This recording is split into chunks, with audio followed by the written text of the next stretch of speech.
27. The answer from European capitals has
across the UK, on DAB+, on your smart speaker, on your smart TV, and on your side. This is Talk.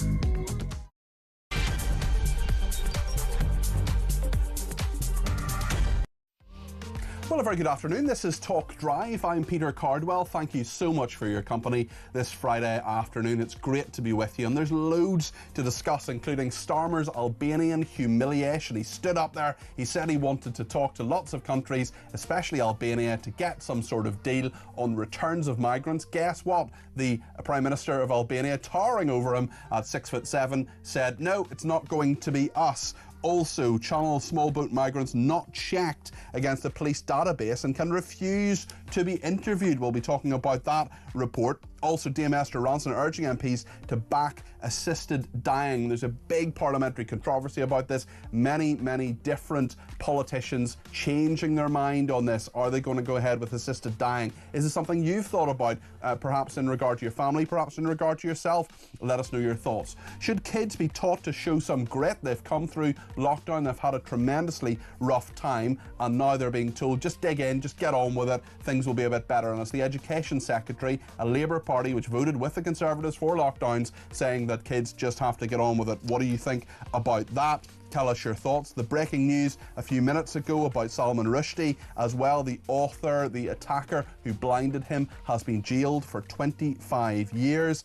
And Russia demanding that Ukraine withdraw from what it calls its territory. We'll have a sports update as well. We'll have loads to discuss, including the Sunday Times Rich List, which I can exclusively reveal I am not on. Lots to discuss between now and 7 o'clock. I want to discuss it with you and my guests. 0344 499 1000 is the number to call. You can text me 87222 with the word talk in your text. You can tweet me at talkTV. Follow me at Peter Cardwell. Remember, the main number does three things. You can send me a voice note, less than a minute please. You can send me a text message via WhatsApp, or you can give me a ring, 0344 499 1000. Let's spend the next 3 hours together here on Talk.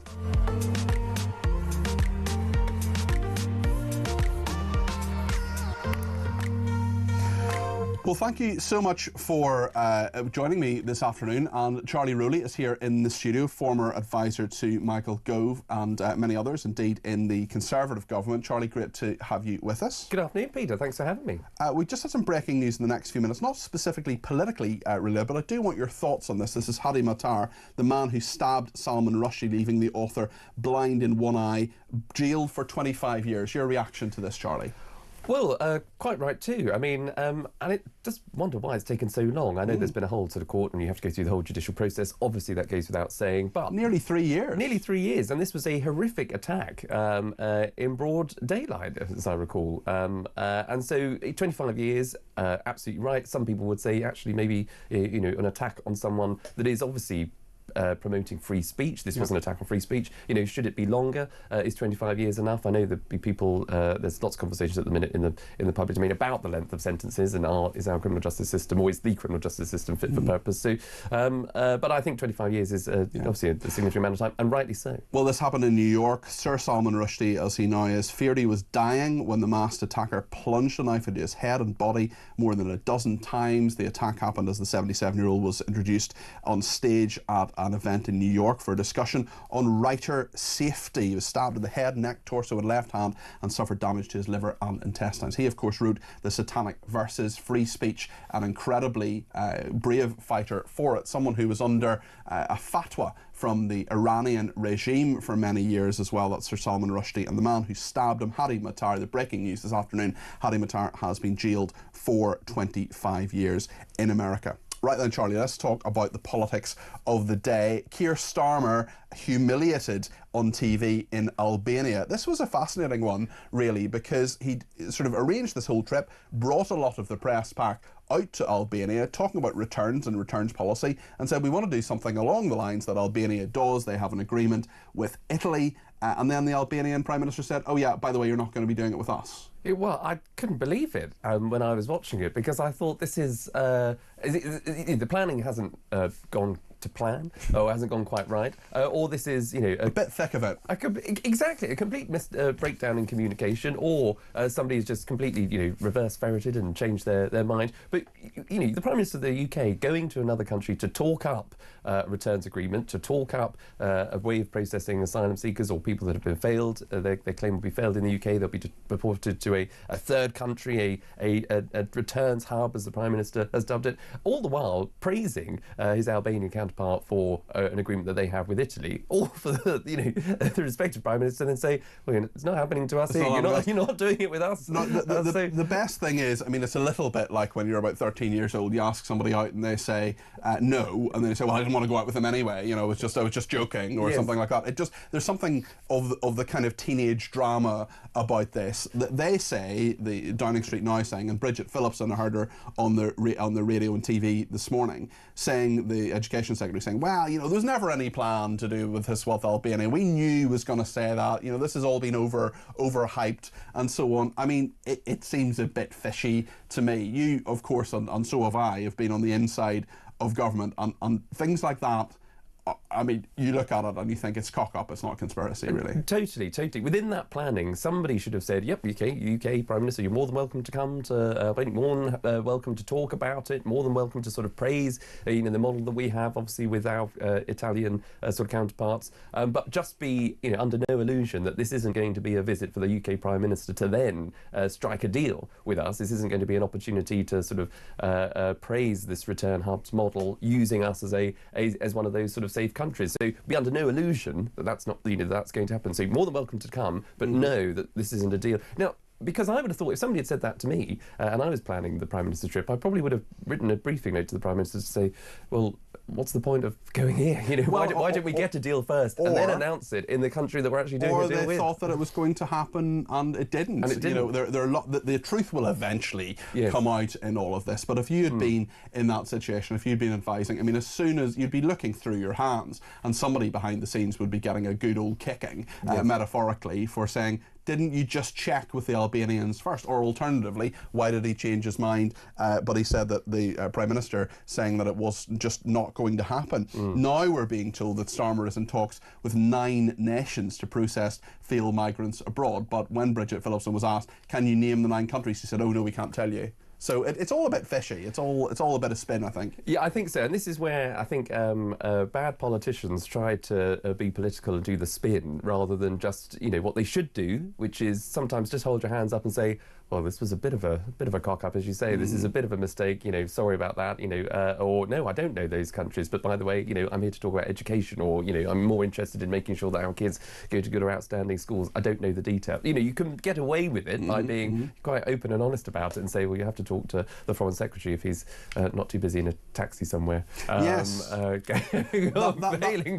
another story. That's the front page of the Sun today, actually. Taxigate. And there's no suggestion that David Lammy has done anything wrong. And I don't know about you, but it's weird for me to be on David Lammy's side. Yes. How do you feel about all this? Because this is the taxi driver who massively upped the fare and then went off with the luggage of Mr. Lammy and his wife. Yes, whatever the fee, which apparently was agreed in advance, and to be fair, and you're right, I am on the side, I think, of David Lammy, because to his credit, him and his wife, I think, had arranged their travel personally. He would have been well within his right to, get Foreign Office officials to come in and do all of the logistics. I know there still would have been the protection element, I think, but it was a private sort of... Well, he's affair. He's not... I don't think he's protected when he's on a private visit outside the country. I would imagine he wouldn't be a protected minister there, but there are some questions about why he was in that taxi in the first place. I think a lot of people as well will say, hold on a second, 600 quid for a taxi journey? Really? Can you not get the train or something? Or, Well, there is that, yes, yeah. But he obviously felt that was the way in which he would have felt safe travelling but provided it himself. But you're right, the idea that a taxi driver,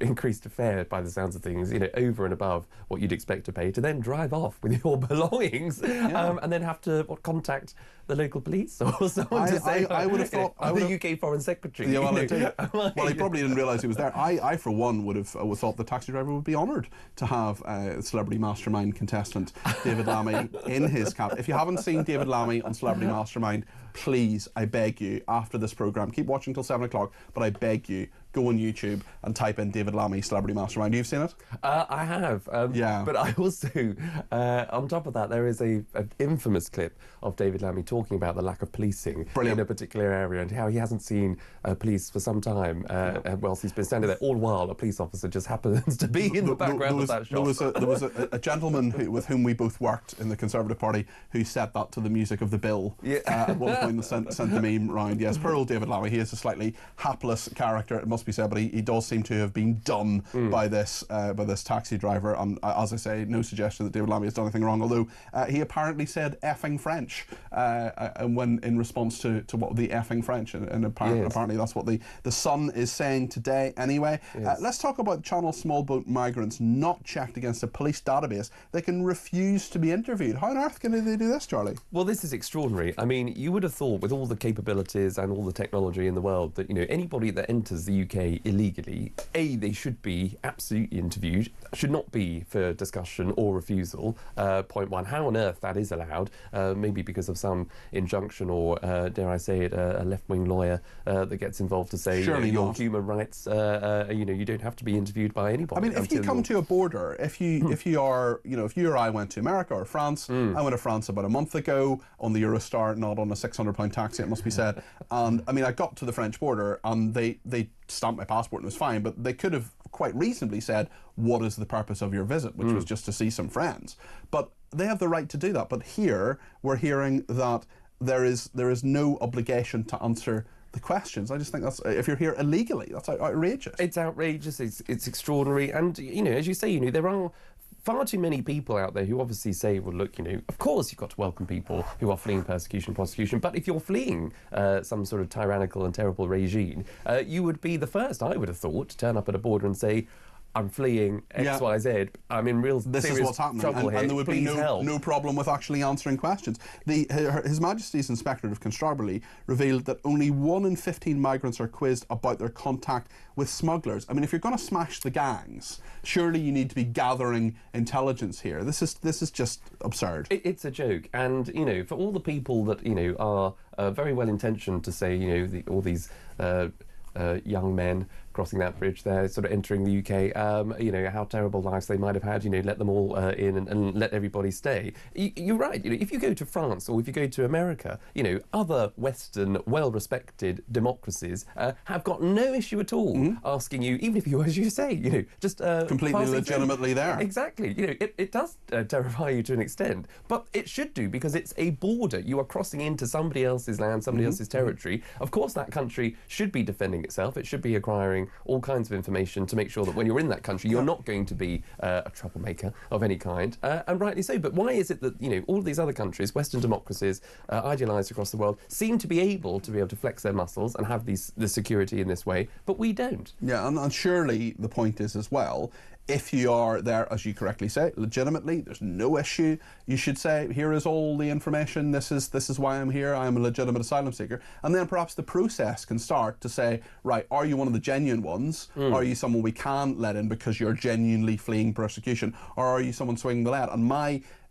instinct, if I were in the border force, would be the people who give me the information, prove it to them as much as they can, are the people who you would, you know, speed along in the process. Quite right, you know. As you say, I mean, you know, you hear stories as well about people sort of, you know, abandoning their passport or throwing away their sort of, you know, identity as they... Well, they should be instantly under suspicion, instantly. Quite right, exactly. And so why, you know, it should be a point of, look, if you're coming into the country, if you're seeking asylum for whatever reason, then you must be able to answer those questions, those very basic questions. Who are you? Yeah. Where have you come from? Why are you here? What are you fleeing? Where's the persecution you're fleeing? Where's the evidence of that? Exactly. Which should be really, really straightforward. Just speaking of relations with other countries, we mentioned France there a couple of times. The Prime Minister apparently confident of securing an EU deal to reset relations. This is Monday. This is coming.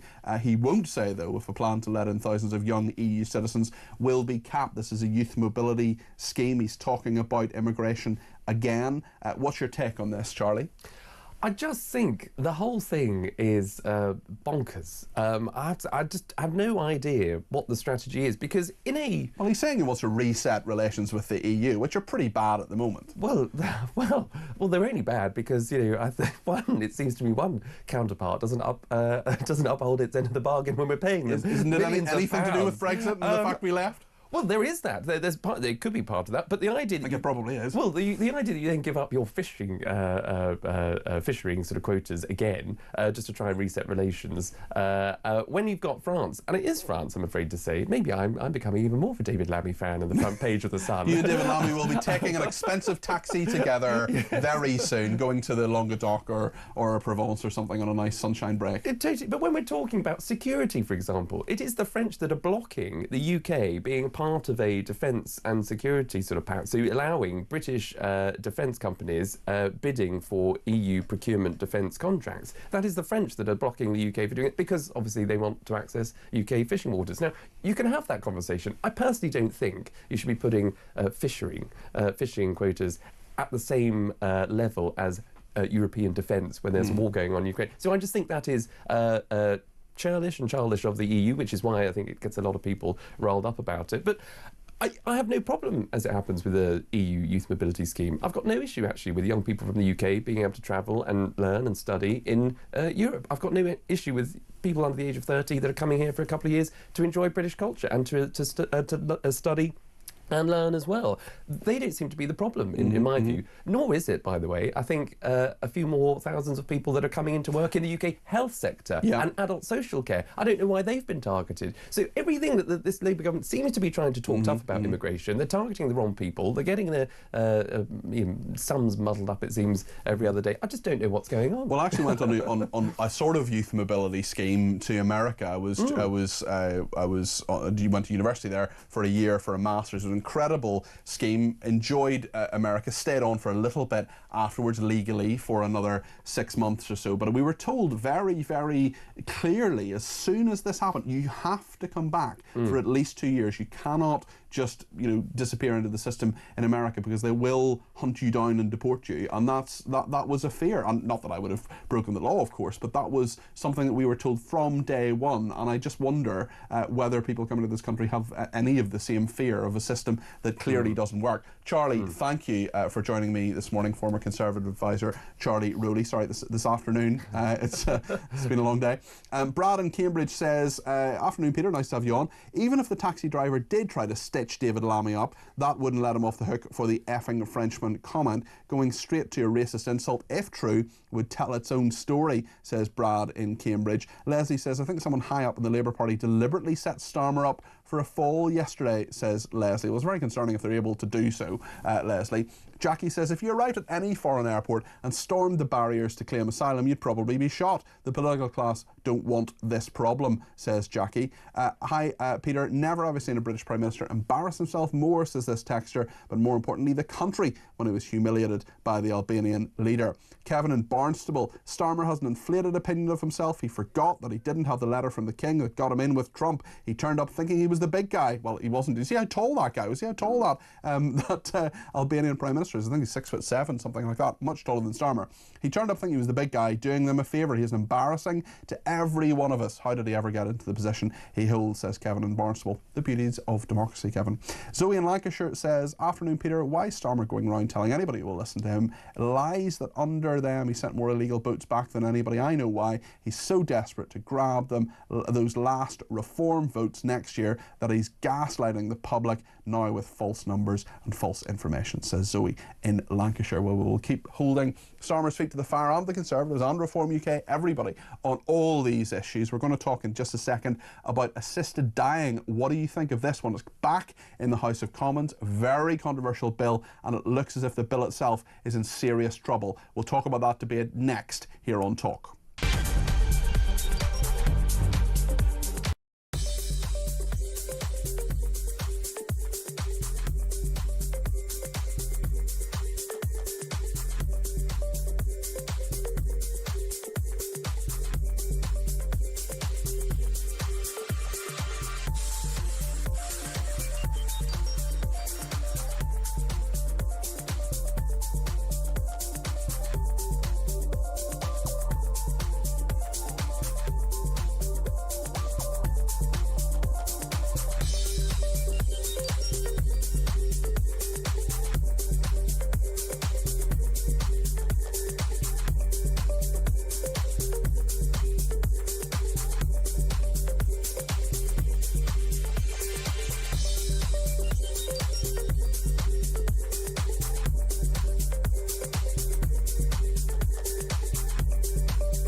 You see a video of some of these, they're all very like white middle class liberal women who are dancing away with the migrants in Calais. Like, oh, aren't these guys fun and nice? Have a nice party with them. Not caring at all, exactly as Nigel Farage said, that there'll be plenty of people there who will come into this country and then start to plan terrorist atrocities against us. Yeah. We've got 40,000 people, Islamists, on the active MI5 watch list. And we're not taking this as the national emergency. And as Farage, I think, rightly says on this, you know, we're just having more of these people coming in. We must be completely suicidal to allow this.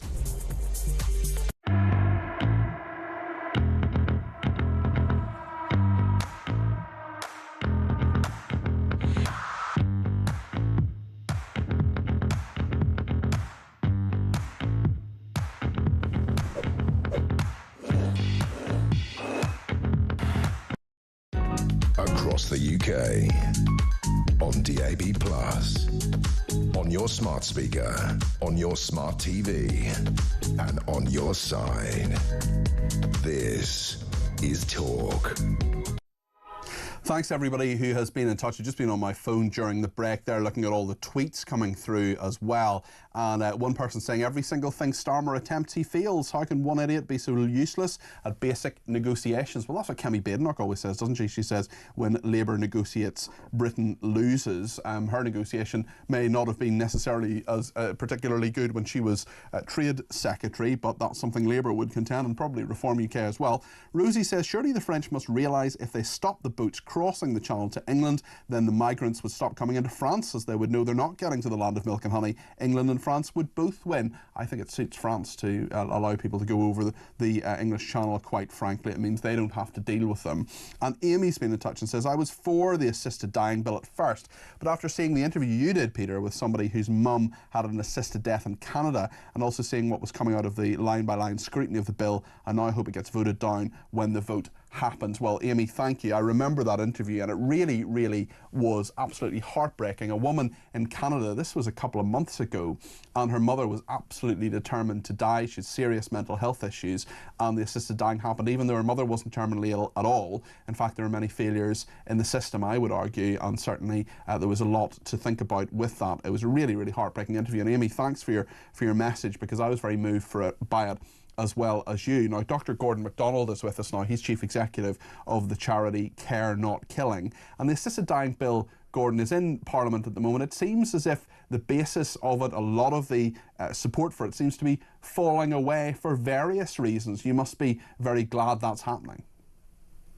Well, obviously a lot of MPs, the more they know about the issue and the more they consider the bill, are having more and more doubts. And that's not a huge surprise, because that's the same with the general public. I mean, we did a poll recently that showed that support fell to just 11% of people when they considered the arguments against assisted suicide or euthanasia.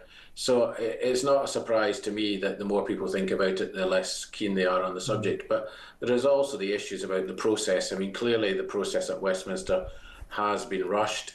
The committee... Can it really say to be rushed, given that it's been 6 months of scrutiny? I mean, that's a decent amount of scrutiny of a bill, and there have been various amendments that have been put forward by various members of the House of Commons. About 120 of them were put forward. It's not really rushed, is it? Well, it's rushed compared to, for example, a government bill. I mean, it's a private member's bill, and that's the problem. There are only certain Fridays that they can consider it. Yes, there was 3 months of scrutiny at committee, but even the committee process didn't get started until February or thereabouts, end of January, and there was a whole month and a half from the second reading when they didn't do any scrutiny at all. So it's not really been 6 months at all.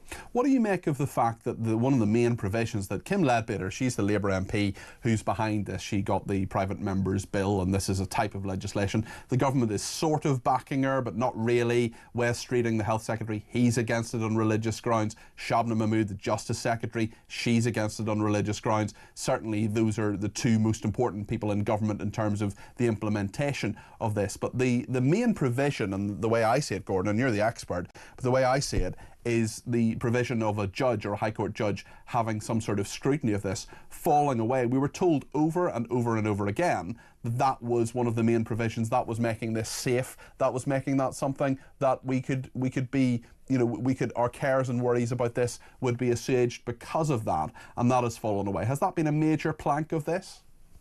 Yeah, I think that's one of the main reasons why a lot of MPs are changing their minds. But the point about the High Court involvement was that it was going to be independent scrutiny. And the panels which are being proposed now will not be independent, because the only people who will serve in these panels are people who agree in principle with assisted suicide or euthanasia. And so they're going to be predisposed in the vast majority of cases to agree to the deaths. So, do you not think there'll be a scramble for some people who are against this to get on those panels and to make sure that their voices are heard and that this is balanced in some way? No, because in good conscience, most people who are against wouldn't be able to sit on the panel, because it would involve agreeing to some assisted deaths or most assisted deaths. So you could make it clear that your view was dissenting, could you not? You could say that you disagreed with the panel's overall decision, and that would be something that I would imagine would give some comfort to some people in terms of the scrutiny here. Yeah, but if I was to sit on one of these panels, I'd have to disagree with every decision. You know, I'd have to disagree with all of them, and so I wouldn't get on these panels in the first place. Why are you against it, Gordon? Just tell us the sort of basic principles about why you're against this, and perhaps, I mean, there will be people who have very strong opinions about this, people who perhaps even know they have a terminal diagnosis themselves, and say that they'd rather go perhaps in a safe, legal and straightforward way rather than the horrendous death that many terminally ill people go through in this country? Well, I think there's a number of reasons. First of all, I don't think it's right to kill people or help them kill themselves. And, you know, with suicide, we always try and stop people from committing suicide or having a suicide because we think that that's not a good thing to do as a society. But there's also the fact that lots and lots of vulnerable people will be put at risk. Pressure perhaps from relatives. Maybe they'll just be depressed and their depression isn't addressed, or they feel that they're a burden on their friends or their family, or financial pressures. So there's lots and lots of reasons. I mean, you just mentioned earlier the case, I think it was probably Alicia Duncan's mother, Donna Duncan, that you were referring to. I mean, that was a horrific case. We had Alicia over last week, both at Westminster and Holyrood. You know, it was an absolutely horrific case. And she was let out of the psychiatric unit, and 4 hours later, a doctor killed her. Yes. You know, you couldn't make it up, quite frankly. It's horrendous, although that apparently wouldn't happen under the legislation that we have here, but it is a very cautionary tale, and it certainly moved me. I think it actually changed my opinion, that case, actually. Gordon, what do you think happens now? Well, just a point, Alicia thinks it would happen here. There's nothing under our bills that would stop it from happening here, and I think she's right on that. But, I mean, now it will go to the next stage on the 13th of June. We will see what happens then. It's probably going to be more report stage amendments being debated, and then probably there will be a final vote on the 20th of June. But we don't know for sure what the dates will be of the final vote in the Commons. Okay. No doubt we will talk again on this. Gordon, thank you for joining me today. That's Gordon MacDonald, Dr. Gordon MacDonald, who is the Chief Executive of the charity Care Not Killing. Thank you to Peter in Croydon, who says, "Hi Peter, on assisted dying, it's sad that Esther Ranson's situation is terminal, but to urge MPs into voting for it is very wrong and selfish." Well, that's the front page of the Express today. Mum deserves peace of mind in right to die fight. That's Rebecca Wilcox, her daughter, talking about that and doing various interviews today. What do you think about assisted dying? What should the MPs do? We'll take some of your calls after the break. If you want to get your voice on the air, as you know, as much as I can. I talk to the guests, of course, but I talk to you as much as I can. However you want to get in touch with us, whether it's a voice note, whether it's a phone call, whether it's a text, the phone number and the number for voice notes through WhatsApp, 0344 499 1000. Gary and Jill are standing by. We're going to talk to them in just a second here on Talk.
Across the UK, on DAB+, on your smart speaker, on your smart TV, and on your side.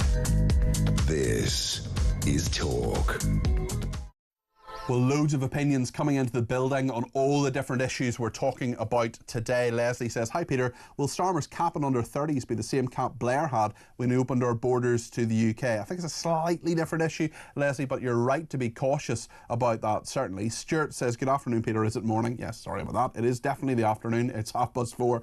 Anyway, I heard you mention Salman Rushdie's attempted killer sentence to 25 years. Seems very light for such a crime in the United States. I think he ought to have been given life without the possibility possibility of parole. Well, we'll see what happens there and how long he spends in prison. Clearly a massive risk there. So Stuart, thanks for your comments on that. And another person says, none of the countries Starmer is hoping to help him with the migration issue would pass the human rights legislation ensuring they got to stay. Well, it's an interesting one. We don't know those different nations, 9 different nations. The Times is telling us this morning that apparently Starmer is negotiating with, but he can't tell us who they are. Bridget Phillipson, his Education Secretary, wouldn't say today. Loads of people in touch about the assisted dying issue, including Gary in Poole. Gary's given us a ring on 0344 499 1000. You can too. Gary, you're very welcome to the programme. What would you like to say? Yeah, hi. Good afternoon, Peter. Good afternoon. And thanks for having me on. And as everybody says, great show. Thank you. I had a neurology condition, and it was basically they couldn't diagnose it until eventually I ticked a few boxes for motor neuron disease. I ticked a few boxes for MS and everything, and I was rapidly going downhill. And they then came up with I might have that. Well, they thought I had FOSM. It's FOSMN. I don't know. I haven't come across that. What is that, Gary? It's extremely rare. There's only about 40 cases around the world. It's facial onset sensory and motor neuropathy. Okay, so a type of motor neuron disease. A type of motor neuron disease. Yes. Okay. There's been about 40 odd cases around the world, and of those, life expectancy was 7 to 10 years. All of them were 7 to 10 years. They died. I had this sort of unofficial diagnosis in the six and a half years I'd had it. So I was reaching that 7-year barrier border. Yes. As it were. And you start thinking, palliative care and all sorts of things.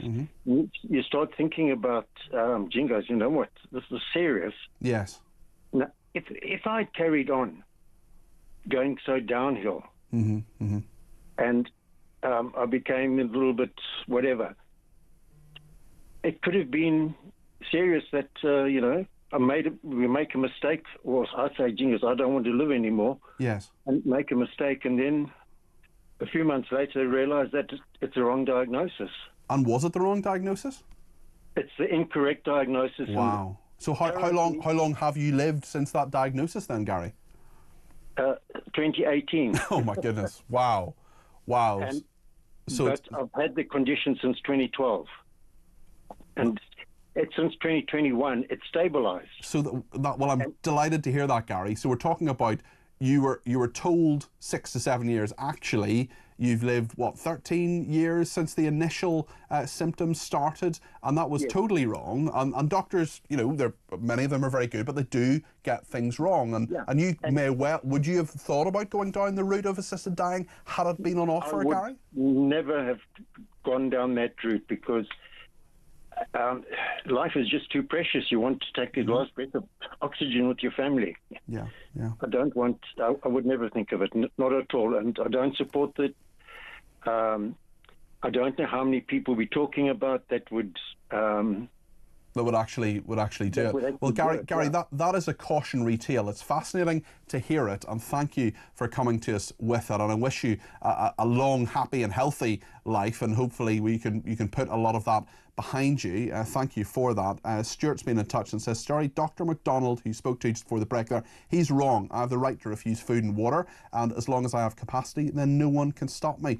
But Stuart, what if you don't have capacity? The issues a lot around that as well. Jill's in Cornwall. She's given me a ring as well on 0344 499 1000. Jill, what do you make of this? You have a personal story too.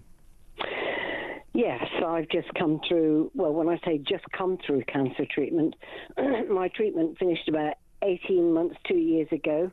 I've had a partial mastectomy. I've had chemo. I've had, radiotherapy. I've had the lot. Jill, I'm so sorry to hear you've been through so much. I'm not like... I appreciate you saying that. That's really kind of you. But there are a lot of people like me who are suffering with, and everyone has a different point of view. My concern is that if this becomes a law, then we put it into the hands of, in many cases, some people that are, I don't know, I mean, what's this government like now? Rubbish. And the people that are running it, rubbish. The NHS, there are some fantastic doctors and nurses in it, but there are also people who are taking advantage of it, and I wouldn't want them to make a decision about my life. I mean, you have to make that decision, don't you? And it's a lot of this is putting trust in a system that a lot of people don't trust. Well, this is the problem, and once it becomes law, it opens up the door to the idiots who are making the wrong decisions, as well as those that make the right decisions.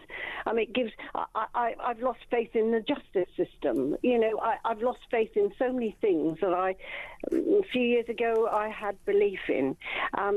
This is my life, and I've chosen to go down the route of having treatment, and I've come out the other end of it, and in my case, it appears that it's okay. I'm delighted to hear that, Jill. You're cancer-free at the moment? Yes. Long may it continue. Thank you. If things weren't like this, Jill, it's hard to say hypotheticals. I hope you never face this kind of decision. I hope everything continues to be, good health for you for many, many years to come. Jill, I just wonder if things weren't like this and you thought actually you've been given a bad prognosis, a year, whatever, is assisted dying, if it was legal, something you would ever think about? Well, I think even though I've come out the other end and I'm feeling positive about it, there were times when you sit and think about the situation deteriorating and you dying as a result of it. The problem is I would like to make the decision for myself, and the possibility is that if I was feeling really dreadful and the treatment was awful and I was getting worse, I probably would go down the route of choosing my fate. But because now, by putting it out there as a legal thing, I worry about the decisions that might be made over people that, don't require the decision. I worry about it going the wrong way rather than the right way. Do you know the thing I worry about as well, Jill? I worry about older people who really do care about their families, and they'll say, if you put me in palliative care, if you put me in a home or a nursing home, it's going to cost a load of money and I don't want to be a burden. And a lot of people do get to that stage where they say, I want to leave something to my children. I've built up some savings, and they wouldn't necessarily be pressured by their children, but they would certainly think about it. And also, when it comes to money and when it comes to wills and things like that, people reveal themselves. They really do reveal themselves, and it's not pretty when people are we all know some family that has had a big dispute over a will, and if you're starting to have that conversation even when the person is alive, it's deeply unpleasant and really unseemly. Yes, you're right. I mean, we all can be in a situation where we might question whether or not we want to continue with our life the way it's going, I think once this goes down the legal route, I do get concerned with the type of people that may be involved in making the decision over my life. When at the moment I don't have much faith in them making a decision for anything. I've been on a wee bit of a sort of changing of mind, a bit of a sort of mindful journey on this. And certainly when there was a High Court judge involved, not that High Court judges are always doing the right thing, they often don't. But when we were told over and over and over again by this MP, put this forward, Kim Leadbeater, there's going to be a High Court judge is going to decide it, there's going to be robust systems and so on, and then that suddenly disappeared and they said, actually no, we don't need that, we need an expert panel. To me, that's when it went for me. For me, I just think actually, it's not as robust as it should be. You can't know how. I mean, I think that the people in the situation where they have to make a decision about their life, think differently than those that are looking at the welfare, the finances, the staff available, their beliefs and everything else. And that's my concern. There would be too many people involved in making a decision over the life of someone when I just don't feel that we should put a law on it where it would allow anyone to make a decision over someone's life when sometimes all it requires is talking to someone who knows about how it feels to be in that situation. Jill, I think you speak a heck of a lot of sense. Thank you very much, and I wish you good health for many, many years to come. Thank you for sharing your story as well. I love this job for lots of reasons, but I love calls like that. I love Jill telling us her personal story, telling us her opinion. She's really thought about it, and she has a really, there's a lot of food for thought. I'm going to remember that call a lot longer than just these few minutes that I had Jill on the line there. Lots of people getting in touch, including one texter who says they should finance the hospice sector and end-of-life care. This legislation is rushed, badly thought through, just like all other policies from this useless government. Well, I think that's part of it. I also think the perception of the government is a big one. You've got Keir Starmer who took away winter fuel allowances, and now he's saying he's going to bring in assisted dying. Is that really caring for older people? That, he may be, those two issues may be separate. Maybe that's an unfair criticism. But I think there'll be a lot of people sitting at home, maybe you're one of them, or in your car or wherever, thinking, hold on a second, does Keir Starmer really care about older people? Let me know your thoughts on this. 0344 499 1000. Sean sent me a WhatsApp and says, I don't agree on assisted dying. If you have terminal cancer, for example, and doctors told you that they can't treat you anymore as the cancer has taken over, then you have nothing but to prepare yourself for death. It's not a nice situation from what the doctors tell you, but you have to face the facts, says Sean. Well, within that, would assisted dying not help people in some way? Would going on your own terms, essentially, especially if the end was very, very clear, was that not something you'd want to maybe think about, Sean? Dawn in Chelmsford says, you often quite rightly remind us we live in a democracy. This means we are obliged to watch in horror and disbelief the absolute mess this government is making. We are indeed helpless observers, says Dawn. Well, Dawn, I agree with you to some extent, but you've got to vote and use it. And we saw a relatively low turnout in those local elections, but look how well Reform UK did. I'm not saying you should necessarily vote for any party, but what I am saying is that there are loads of people who say, oh, my vote doesn't count, or it always goes in a certain way. Well, they overturned a 14,500 majority in Runcorn and Hillsby. People focus on those 6 votes, the 6 votes that got through. I know it's only a very, very small majority. Yes, but look at that seat being overturned. There's a smaller majority than 14,500. Keir Starmer in St Pancras and Holborn, his constituency in North East London. Right then, I just want to play a voice note now, just before the break, from Kelvin. Kelvin's been in touch on small boats. And remember, you can send your voice notes in via WhatsApp on 0344 499 1000, just the way you would send a voice note to anybody else. This is what Kelvin has to say. The answer to the dinghies is quite easy. If they throw the papers away, you don't know who they are. If they can't tell you where they come from, you just tell them, get back in the dinghy. If you can't prove who they are, why should we keep spending money trying to find out who they are? So if they've got no papers, they can't be bothered to tell you who they are, say, sorry, get in your dinghy, paddle away, bye. Kelvin, I think a lot of people would agree with you on that. I think the law is a bit more complicated in regard to how it is, but should it be? Can it be? Can it be changed? That's a lot of what is being discussed. Keir Starmer says he's all going to sort it out. I was sitting there in Downing Street listening to him on Monday morning. It's all going to be absolutely fine. I'm sure you agree with that, Kelvin, and you've great faith in Keir Starmer to deliver that, I say with my tongue firmly in cheek, Kelvin. We'll talk in just a second to Sam Hyams, who's the Chief Executive of an organisation called Springpod, and David Patson, who's Head Teacher at Radnor House in Sevenoaks, about this story, front page of the Daily Telegraph today. Should young people just show a bit of grit? Pupils need more robust mental health to cope with life's ups and downs. That's absolutely true, but this is coming from Labour, a party, along with the Conservatives, along with the Liberal Democrats and many others, that put this generation through lockdown that many people say wasn't necessary. We'll debate all of this next here on Talk.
can they have those facilities, those privileges? There's a couple of points what we need to reinforce here.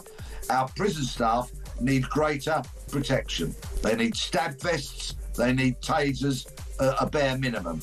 And I might sound flippant, but when it comes to guarding Hashim Abedi, his brother, and Ruda Bakana, as far as I'm concerned, you can give the prison staff an AK-47.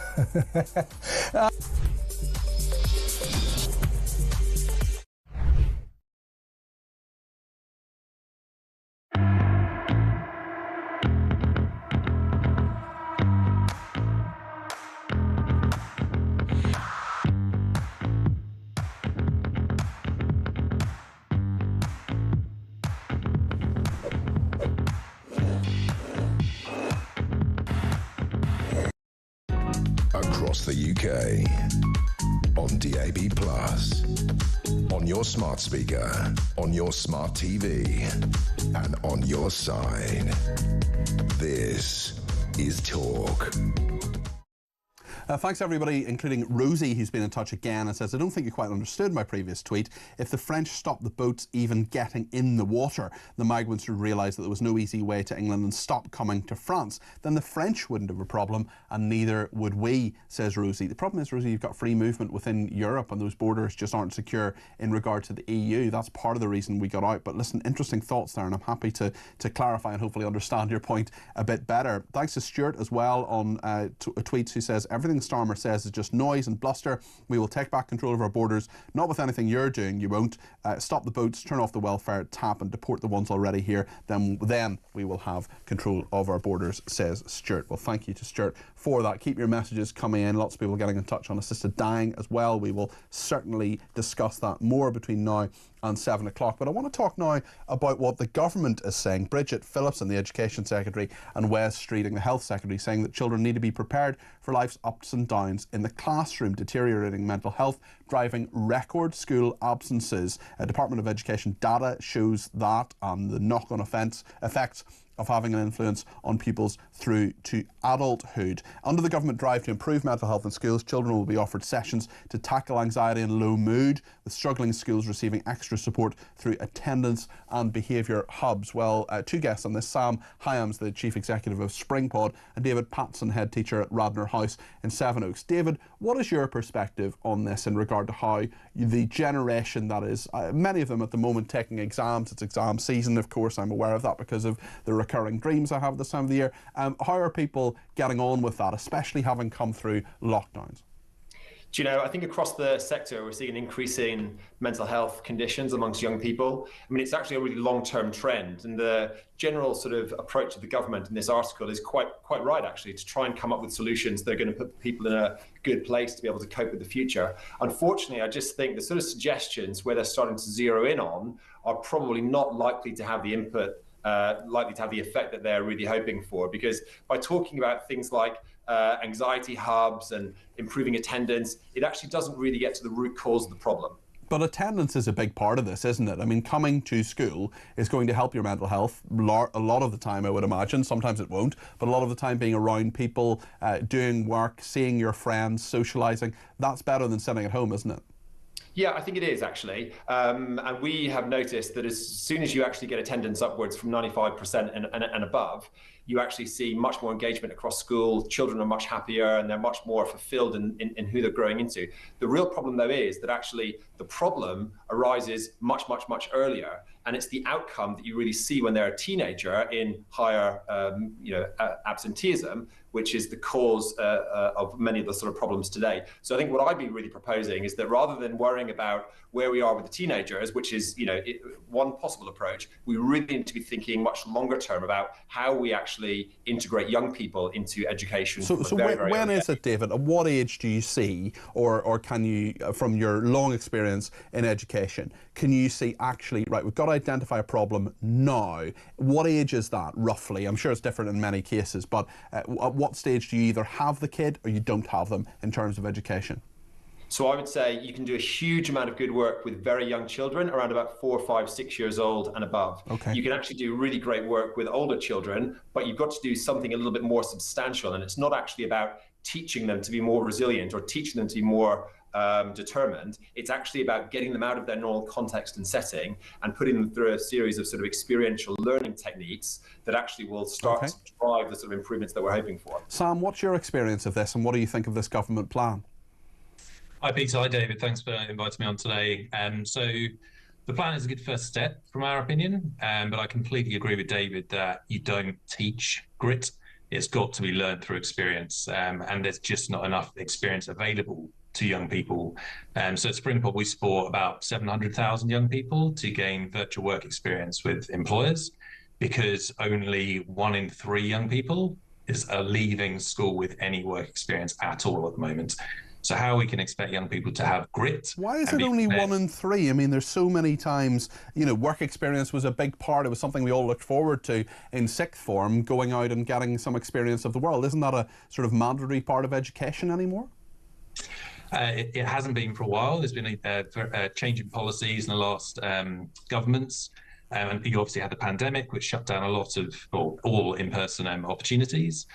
But there's also just pressures for employers, you know, with the macro environment for the economy. Their focus is not necessarily going to be on supporting tens of thousands of young people to come into the workplace. And it's a huge administrative overhead for them. So we need to make it much easier for young people to access the best employers we've got in the country, regardless of where they live. Sam, you talked there, you referenced lockdown a little bit. Has there been, and I'll come back to David on this as well, what has been the change that you have seen within the generations of young people that you're working with? Things are, we know mental health outcomes and experiences of young people are worse because of lockdown. Does that make it more difficult for them to catch up and to have the experiences that teach them this grit and determination, bit of resilience? I think so, and I think confidence is the biggest thing that we see. For this generation coming through, it's all about confidence, and it's all about helping them find the right pathway that excites them. I don't know how you can develop grit for something if you're not passionate about it in the first place. So that's the way that we would look at it, and I think it's the confidence pieces, bite-sized chunks of employer engagement to build that confidence towards an in-person Does that chime with you, David? Yeah, it really does, actually. I think I'm a big fan of going back to basics with education and really thinking of ourselves as delivering, character-based education. There's been a huge focus on targets and league tables and making sure that children are leaving school with the right number of GCSEs. That's all well and good, but if they can't then go into the workplace and hold a conversation with an adult, or they're too fearful to actually join a team or lead a group, they're not going to get anywhere. So actually, we really need to make sure that we're focusing on the whole piece around that child development, rather than sort of focusing in on a very sort of tiny area of their life. It is astonishing with some basic skills. There was a workplace that I'm aware of where someone came in and work experience, glittering array of GCSEs, and part of what they were doing were addressing some letters, and they couldn't address a letter. They'd never done it before. They'd literally never addressed a letter, and that was a very, very basic skill that person lacked. In regard to the government, do you think they're serious about this, Sam? Do you think they really want this to happen, or is this just another gimmick? I think they're moving towards it. The work experience guarantee is a great first step, and the softening of rules from just being in person to being a blended approach, and not just it being a fixed work experience that maybe we had it during our time at school, but actually the whole period through secondary school, you should be having experiences with employers the whole way through. So we think they're making steps. We work closely with the likes of UCAS and the Careers and Enterprise Company, and there is a real movement also with our employer side towards trying to support young people at scale. Is just how do you do that in the most scalable and effective way. Okay. David, some of your students at the moment will have gone on to do GCSEs and A-levels and so on. What would your lesson just in 30 seconds be for digging deep, having a bit of grit? If they're young people maybe taking a break from revision at the moment, or maybe have done an exam today, what would you say to them? How would you dig deep and make sure that you have the grit and resilience to get through the exam season? Do you know, I think that's it, actually, making sure that you've got that sort of inner core of steel that really makes you one of those individuals that can deal with anything that happens to be sort of thrown your way. I think it's really, really important that they tell themselves over and over again, yes, I can do this. I might be in a position where I find it hard and it might be difficult and it's uncomfortable, but chances are I'm going to be able to get through it. The one sort of bit of advice I often give to students is you've got to remember that actually tens of millions of people have gone through exactly what you're going through right now. They've survived it. They've been okay. Therefore, there's a blinking good chance that you're going to be able to make the most of it. You have a as well. 100% track record of getting through the difficult days, which is what someone once said to me. David Patson is head teacher at Radnor House in Sevenoaks, and Sam Hyams is the chief executive of Springpod. So thank you very much indeed to both of you. What do you think about all of this? Let me know your thoughts. 0344 499 1000. We'll talk about Starmer, we'll talk about assisted dying, and we'll talk about Russia demanding Ukraine withdraw from what it calls its territory. Next.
Across the UK, on DAB+, on your smart speaker, on your smart TV, and on your side. This is Talk.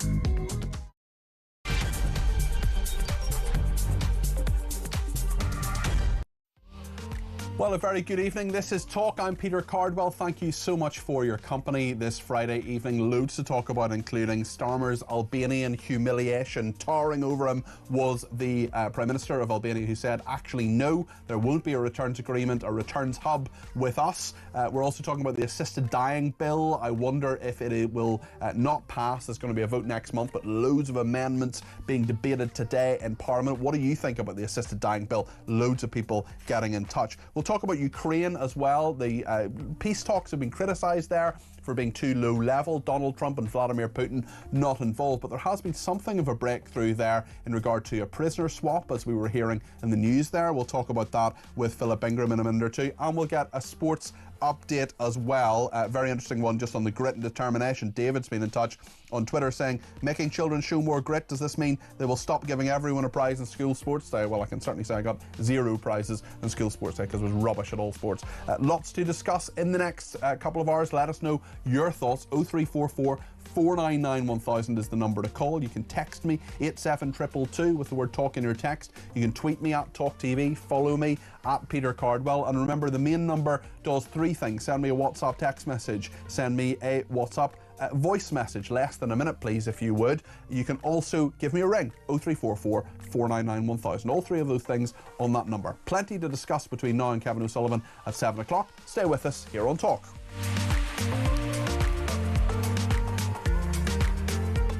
should say as well that I'm back tomorrow between 10 and 1 tomorrow, and from 10 o'clock on Sunday as well, and all of next week and the week after that. You have a lot of me because Jeremy Kyle is away on his holidays. He's getting his batteries recharged, and I will be in the hot seat here on Drive for a couple of weeks, so looking forward to that.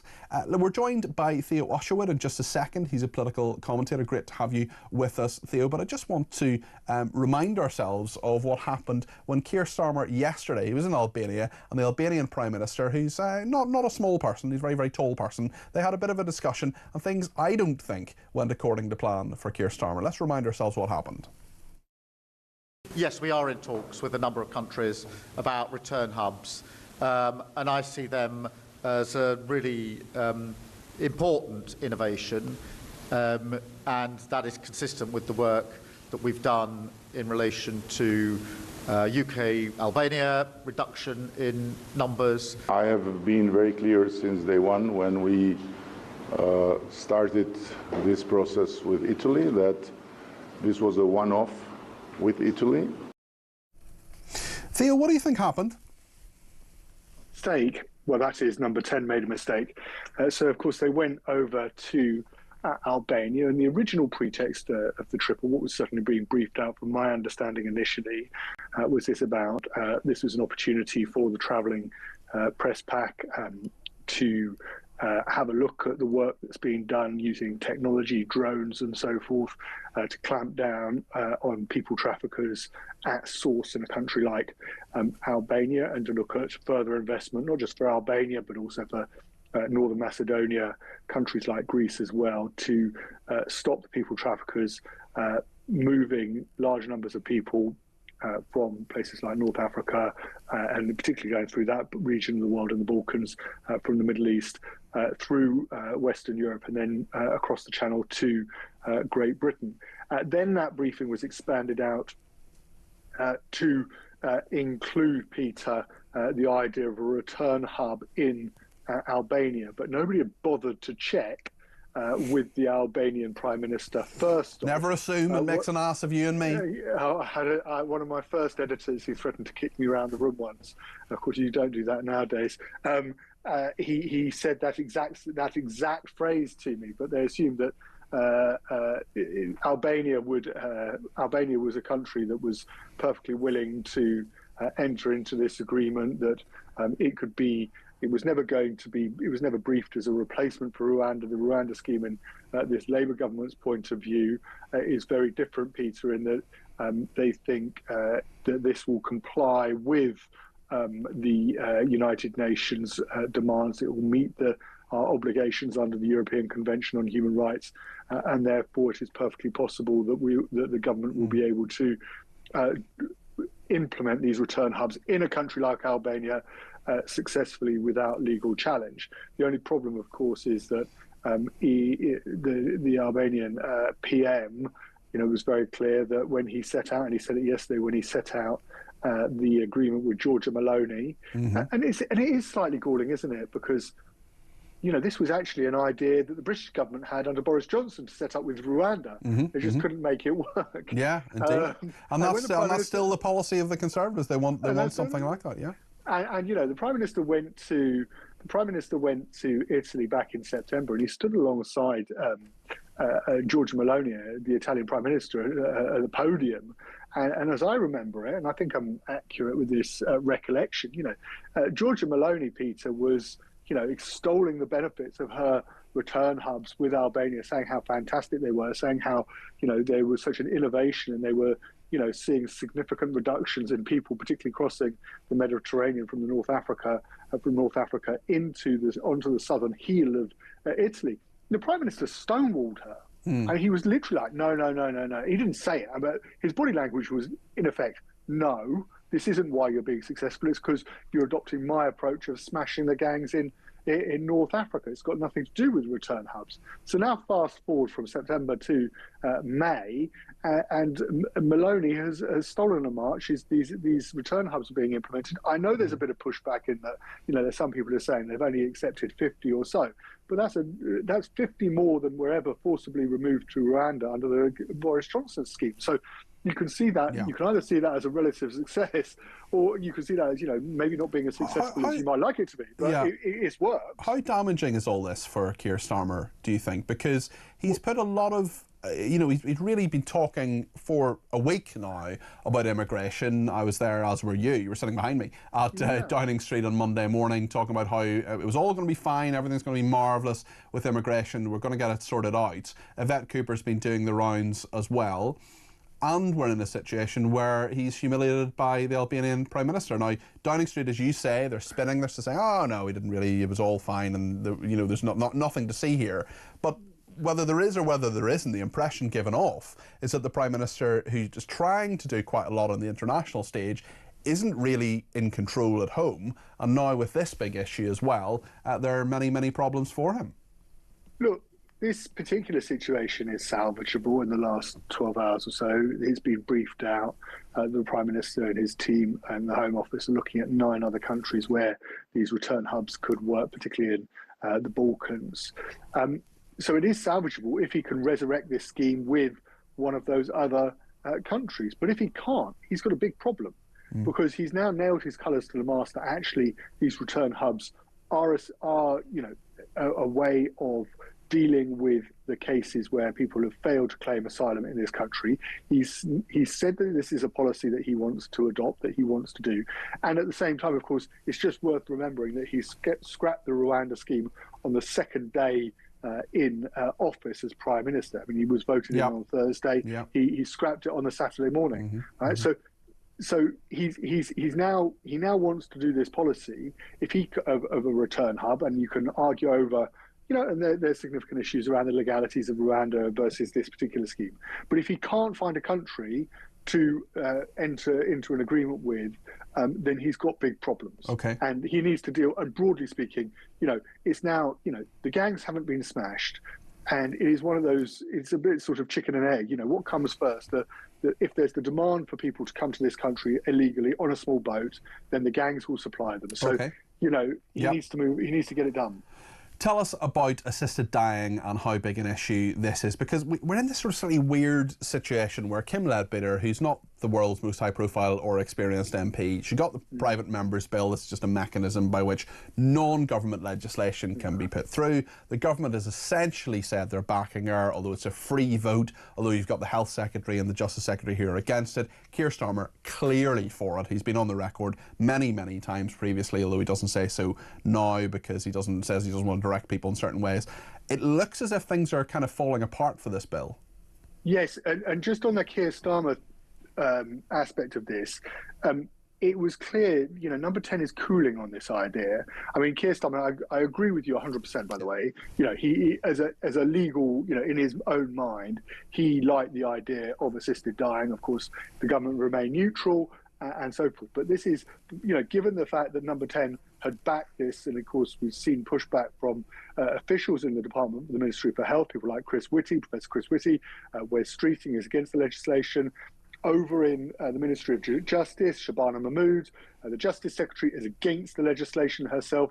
The Ministry of Justice, incidentally, that they were behind the whole reason why Ken Leadbeater had to withdraw a real safeguard from the legislation that every application has to be approved by a judge. And she kept banging on about it. She kept going on and on and on. This was the thing she said in every interview. There will be a High Court judge. A High Court judge will make a decision on this. This will make it the safest legislation in the world. Then, actually, no, there won't. So that, to me, and for a lot of people, that's the reason. I'm not saying High Court judges are infallible. Of course they're not. There are people a lot higher up than High Court judges. I would argue Baroness Sue Carr, the Lady Chief Justice, has made many errors on her watch. But certainly, that was a plank that meant some people anyway, had more faith in this bill. Yes, and I think what's really interesting about this, Peter, is that, there were many waverers who, second reading in November, voted on the principle of assisted dying, that actually this was something that should be done, and but they wanted those safeguards, and a High Court judge approving each case was a key plank of that, as you say. The Ministry of Justice, the courts are overwhelmed. They haven't got the resource, and therefore the Ministry of Justice blocked it. It's a mess, and we got more, you know, as it came out, as during the debate today, and many of the key votes were just ignored, and they just didn't happen. But, you know, clearly there is no carve-out for a hospice or a care home, and this is what one of the big problems that came out was exposed today, and MPs approved it.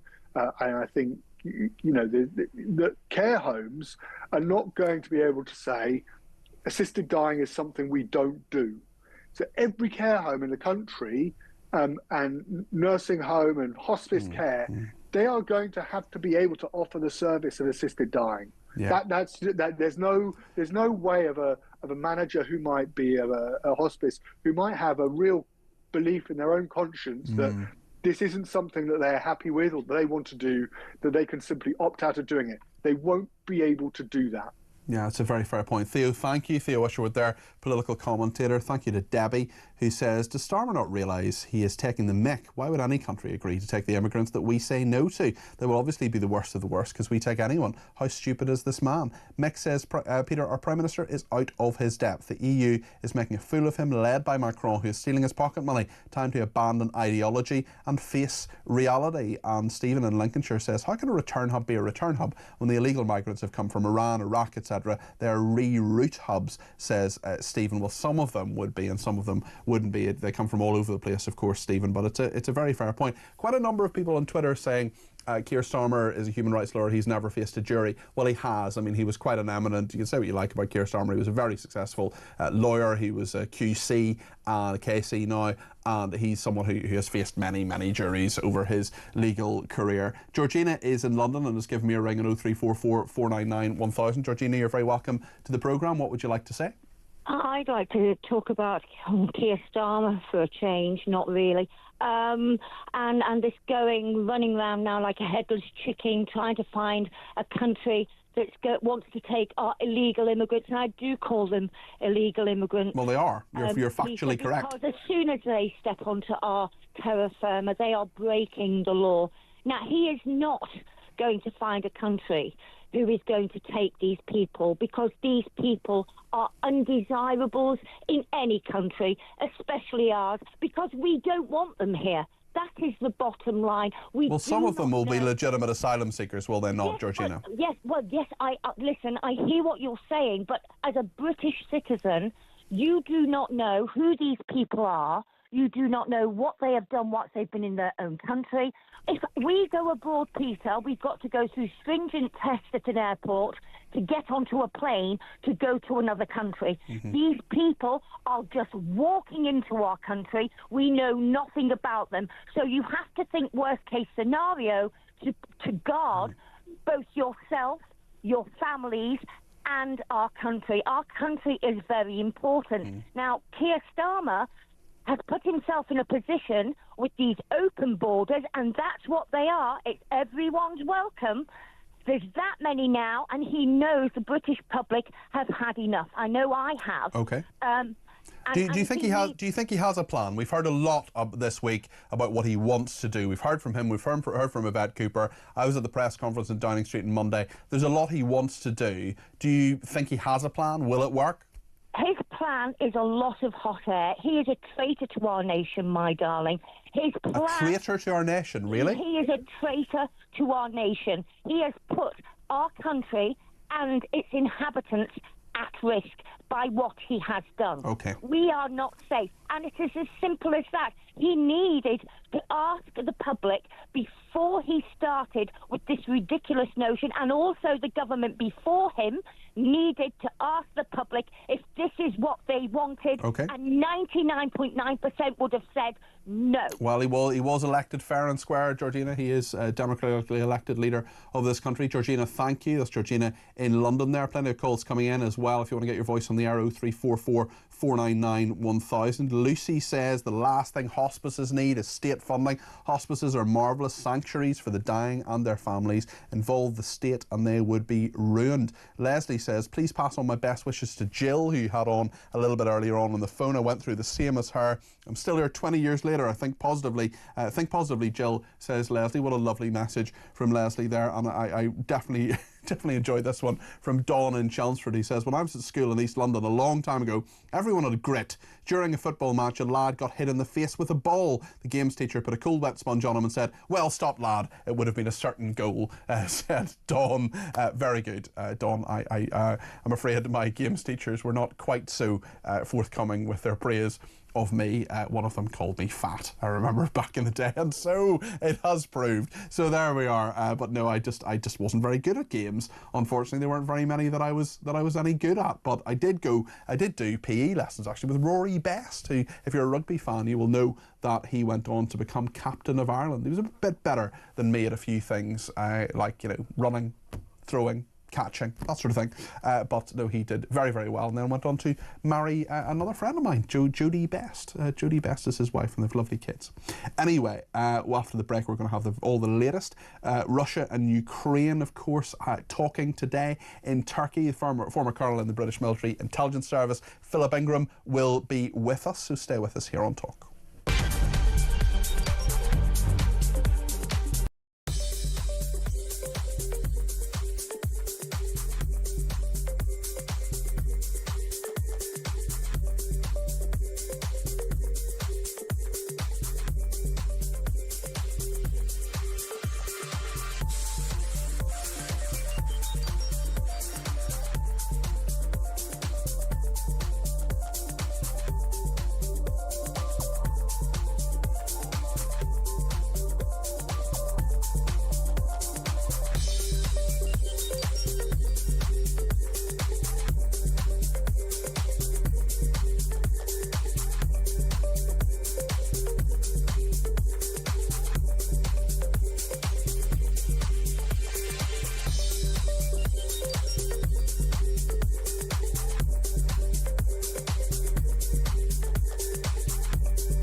How can they have those facilities, those privileges? There's a couple of points what we need to reinforce here. Our prison staff need greater protection. They need stab vests, they need tasers, a bare minimum. And I might sound flippant, but when it comes to guarding Hashim Abedi, his brother, and Ruda Bakana, as far as I'm concerned, you can give the prison staff an AK-47.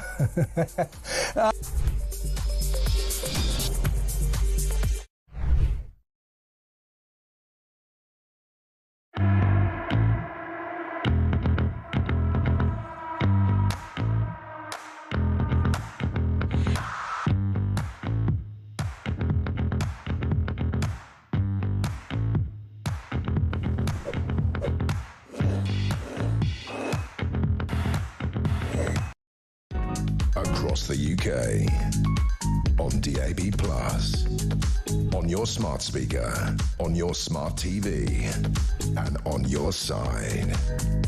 This is Talk. I want to talk now about Ukraine and Russia, and with the talks that were going on today in Turkey, we were initially told actually it's all a bit disappointing, not much is going to happen. Donald Trump said not a huge amount is going to happen because he's not there. Marco Rubio went. There's sort of a lowering of expectations and all of that, but something at least positive has come out of it. It's happened a number of times before, but we now know that Ukraine and Russia have agreed to swap 1,000 prisoners of war each. A date has been set, but it's not public for that to happen. There could also be a potential meeting between Zelensky and Putin. That's been discussed. New round of talks being announced soon, and a possible ceasefire was discussed as well. Let's go through this now with Philip Ingram, former senior officer in the intelligence services.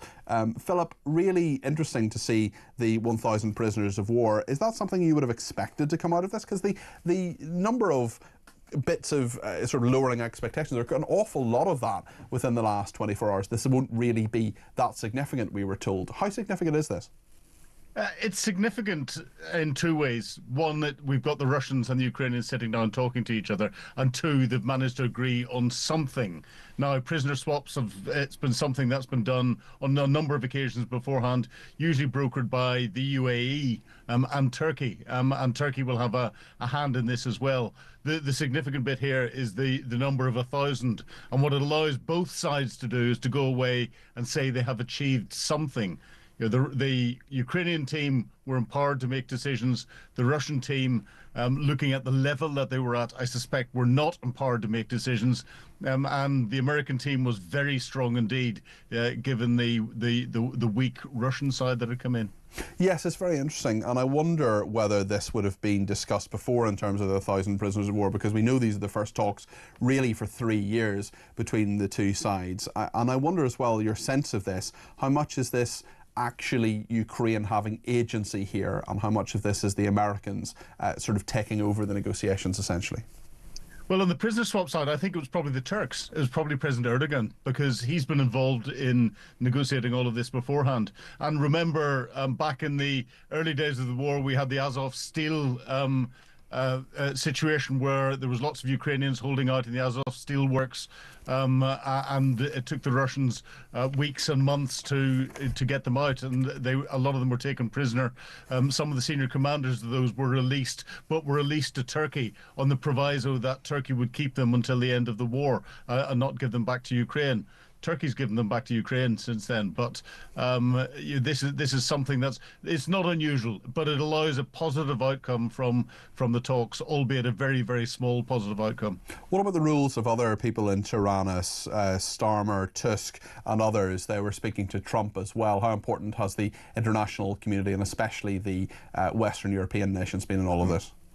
I think it's been very important. I think we saw Starmer and Macron going in and out of Kyiv, and then we had at the beginning of the week or last weekend, Starmer, Macron, Tusk and Merz. This was day 4, I think, of the new German Chancellor in place, and they went in to show backing to Zelensky, but also to bring then virtually the coalition, the willing together for a conference. And then I think they ambushed Donald Trump to get support for what they wanted to do.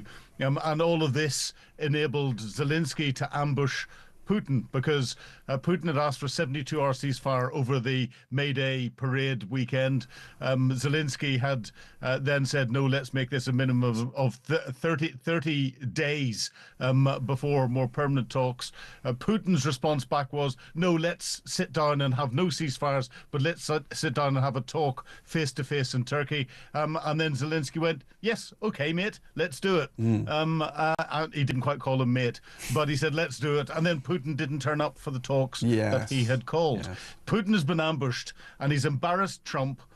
He's embarrassed the EU leaders and everything else. Zelensky is in a strong position here. Will Putin turn up for the next ones, do you think?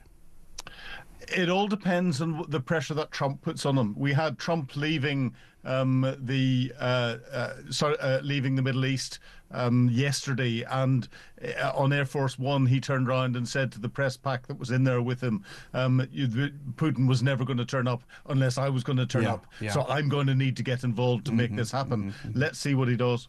Very strange that Donald Trump would see himself as the saviour of something and that only his involvement would lead to a positive outcome.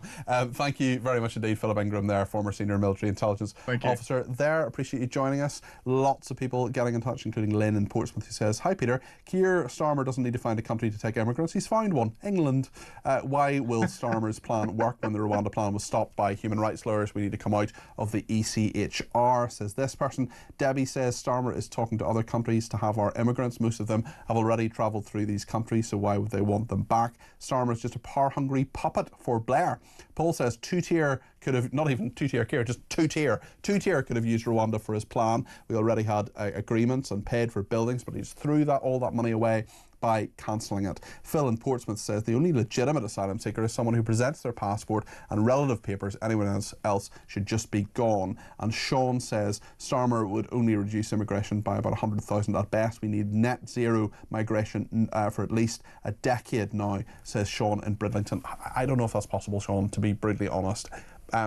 I mean, there are lots of people who come here for good reasons. We need some people to help our economy. What about, I mean, net zero migration? Does that actually work? Maybe I'm wrong here, but I think I know what I think about this. But if you think I'm wrong, tell me. 0344 499 1000. Those are serious issues. What is less serious and arguably more enjoyable is that we can find out now how you could be with a chance of winning a weekend away at Munich at the end of this month to watch the biggest game in European football, the Champions League final. Thanks to our colleagues at talkSPORT. We're also putting $5,000 in the pocket of the winner to spend however he or she wants.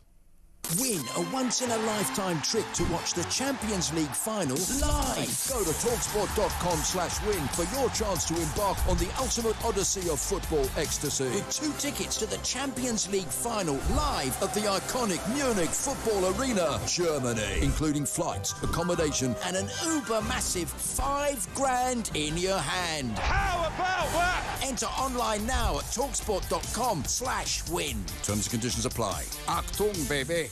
18 plus, UK, excluding Northern Ireland. For a chance to win all of that, simply text the word football to 83338 by the 16th of May at 11 p.m. Text costs £2 plus 1 standard network rate message. You must have the bill payer's permission, or send your name and number by post to Champions League final competition, PO Box 3190, Colchester CO2 8GP, to arrive by 5 p.m. on the 21st of May. This is a TalkSport limited competition run on TalkSport Talk and Virgin Radio UK stations. Full terms and conditions at talksport.com. Well, speaking of sport, we are going to speak to Uma Gurev very soon with a sports update. She'll be telling us everything that is happening this weekend and all the coverage you can expect on talkSPORT as well. Loads of people want to talk about assisted dying, and I want to make sure that their voice gets on the air. You know this is my show, but it's your show too. And if you're one of them, assisted dying, Starmer in Albania, migration in general, whatever you want to talk about, if you think there's something we're missing today, something we should be talking about, a lot of the time people just ring up and say, what about this story? You're not talking about that. I take a call on it and then suddenly we talk about it. The show can go in whatever direction you want. It's not just about what I want or our producers behind the scenes want. It's what you want to talk about. 0344 499 1000 is the number to call. Alison and David are waiting on the line. You can join them as well. 0344 499 1000. We'll come to them in just a minute here on Talk.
Across the UK, on DAB+, on your smart speaker, on your smart TV, and on your side.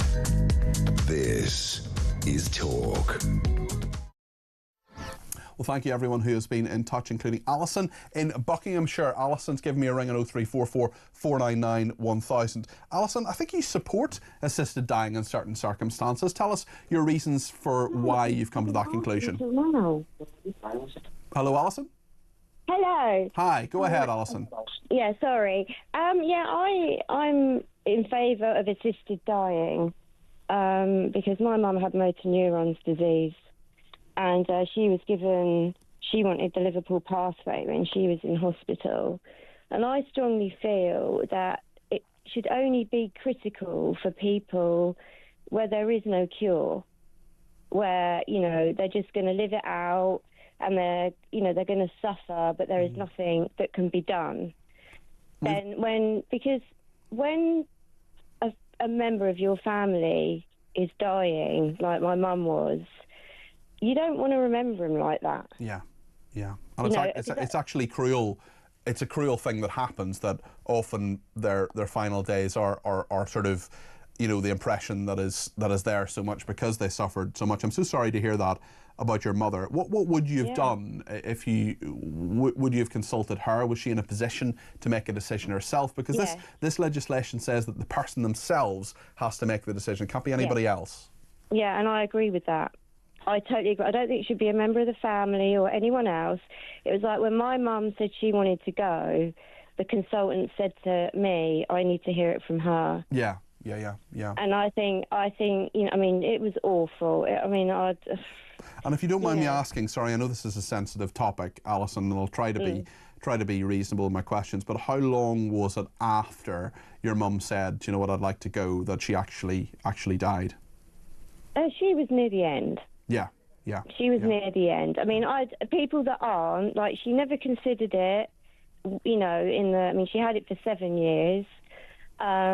She was fantastic with it. She never moaned about it. She did get upset that she thought she was a burden, but she never, ever mentioned it. But she did, towards the end, ask me and my dad to take her to Switzerland. Right. And would you have done that had you been able to, Alison? Yeah, I would have. Well, you may have faced criminal charges for doing so. But why is that? This is my question. If someone tries to take their own life and they don't succeed, nothing happens to them. And if we can say what we can eat and what we can drink, why can't we make that decision? There is no law that says anybody owns us. But if that is the case, then we can't make our own decisions. And I think that, people, the people that are having a bad day or, that do have cancer, which is such a delicate topic, because the doctors can get it so wrong on how, they can get it totally wrong how long you've got. But in situations with people like MS, motor neurons disease, where there are no cures, because it is but they're not MS, for example, is not necessarily a terminal illness, and actually it's something that you have a normal life expectancy. It's just that your life may be very, very heavily negatively impacted by that. Yeah, but sort of like towards the end, because it's, I used to do end-of-life care, and I used to see so many people, people with MS.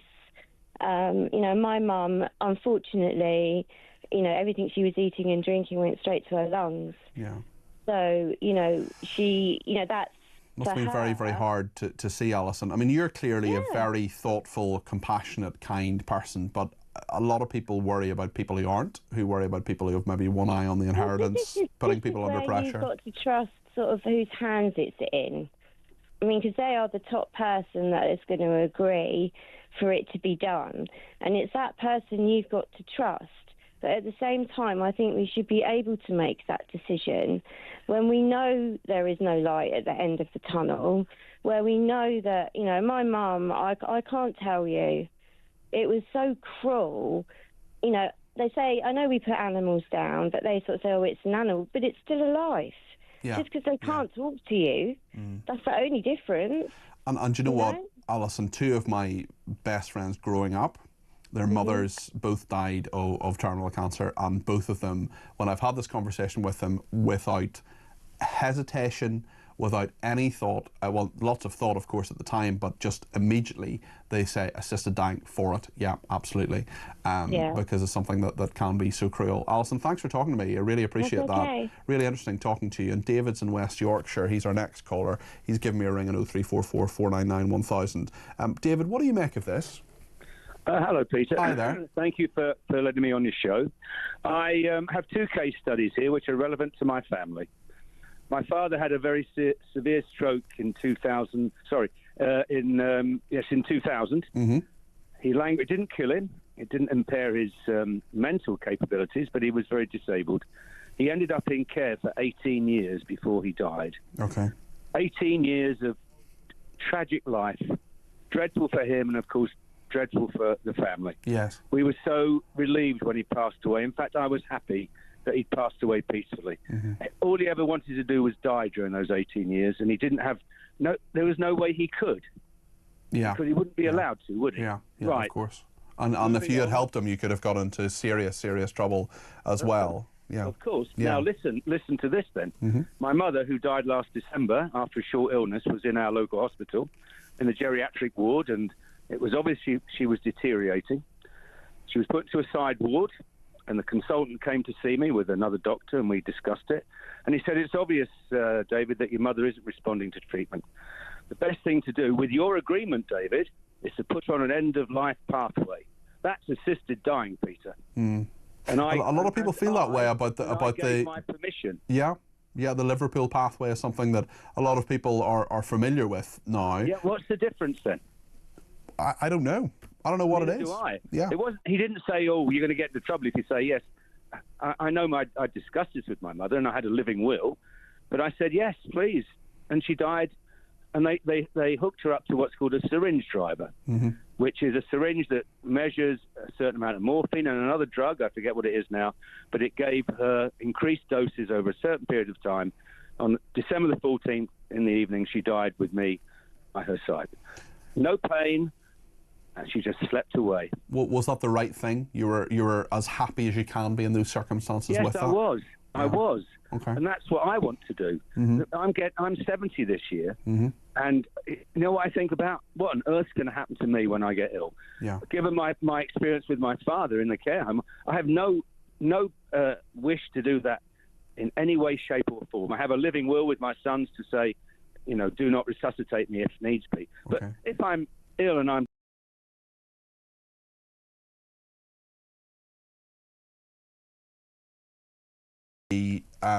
what would you say, David, to those people who are really worried about this, who haven't necessarily the trust that your parents clearly had in you, the grown-up discussions that you had, the fact that you have had this discussion, this living will with your children? I mean, in terms of what you're describing, you've clearly thought about this, you've seen it firsthand, you've made an informed decision, but there are lots of worries that there'll be lots of ways in which people will be coerced into this, and the problem is, if you have not quite a one-size-fits-all system, but a system that exists, there will be people who abuse it, and we are literally talking about matters of life and death.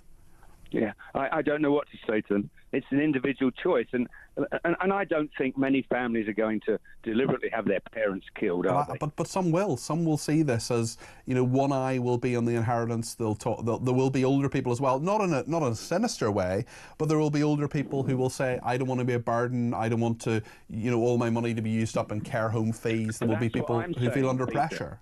That's what I'm saying to my family. Okay. I don't want to do that, but okay, and I understand what you're saying, and maybe that will happen, maybe it won't, but at least you've got to have the choice of what you can do with your own life. The state telling me to live when I've got to languish in a care home for 18 years, no thank you. Yeah. Okay. I don't want to do that, and I'd rather kill myself, and if it means starving myself to death, then so be it. Really, really interesting thoughts there from David. Thank you. These are big issues, and if you have a comment on it, if you have a thought on it, let me know what those thoughts are. 0344 499 1000. We will continue to talk about this. We're also going to talk after the break to Uma Gura from Talk Sport. She's going to join us in the studio. We have some big Premier League action this evening, and of course the FA Cup final tomorrow. Stay with us here on Talk.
can they have those facilities, those privileges? There's a couple of points what we need to reinforce here.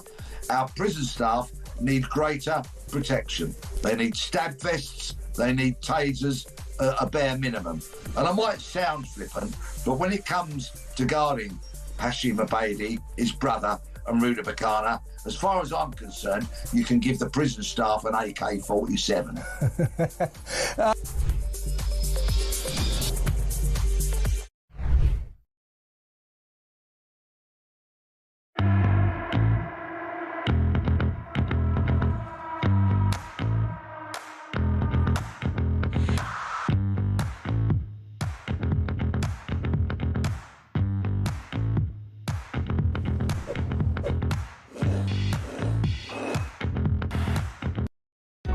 Across the UK, on DAB+, on your smart speaker, on your smart TV, and on your side. This is Talk. Well, now it is time for the Sport Summary on Talk. And with us is Emma Guerra from TalkSport. Lovely to see you. How are you doing? I'm great. How are you? Are you excited? I am excited. What a big weekend of sport we've got 2 coming FA up. Cup finals. You're going to be at least one of them. I am going to be at least one of them. I'm going to be at the Women's FA Cup final on Sunday. Very excited for that. Chelsea and Man United. Man United defending champions, and I'm excited to see how that one goes in the sun. Chelsea are going for a treble, which is very exciting. But they've also just had Serena Williams' husband, Alexis Ohanian, who's the founder of Reddit, buy a 10% stake in the club, so they're going to have some extra special support. But yeah, we'll see if Man United can stop them. I'm excited for that. It's going to be good. And with the men, of course, Crystal Palace take on Manchester City, 4:15. TalkSport will have full coverage as well. Hugely important. Talk us through both sides in terms of how important this is. Yeah, for both these teams, I think this is the biggest game of the season, particularly when you look at Man City's league form. Obviously, they were the defending champions last year in the Premier League, completely fell off a cliff this season in terms of their league form. Now, this is it for them. I think if they win the FA Cup, then at least they can say they've managed to salvage something out of their season. They'll still think it's disappointing, but with the track record they've had over the last few years, they have to win this. But then on the flip side, for Crystal Palace, you know, the underdogs, well, arguably the underdogs, but at the same time, their form has maybe been better coming into this game, but they've never won a major trophy in their history. And for them, if they manage to win this trophy, they'll keep, I think, a lot of the players who otherwise will probably look for the door in the summer transfer window, going for more prestigious clubs, the likes of Man City and co. So for Palace, it's kind of win and you get glory forever, lose and you kind of lose more than just silverware. So huge game. Honestly, couldn't call it. I'm rooting for Palace just because we love an underdog story, don't we? And how good would it be to just see them win? And I think the fans will love it. I think Man City have had enough glory in the last few years. They don't need any more.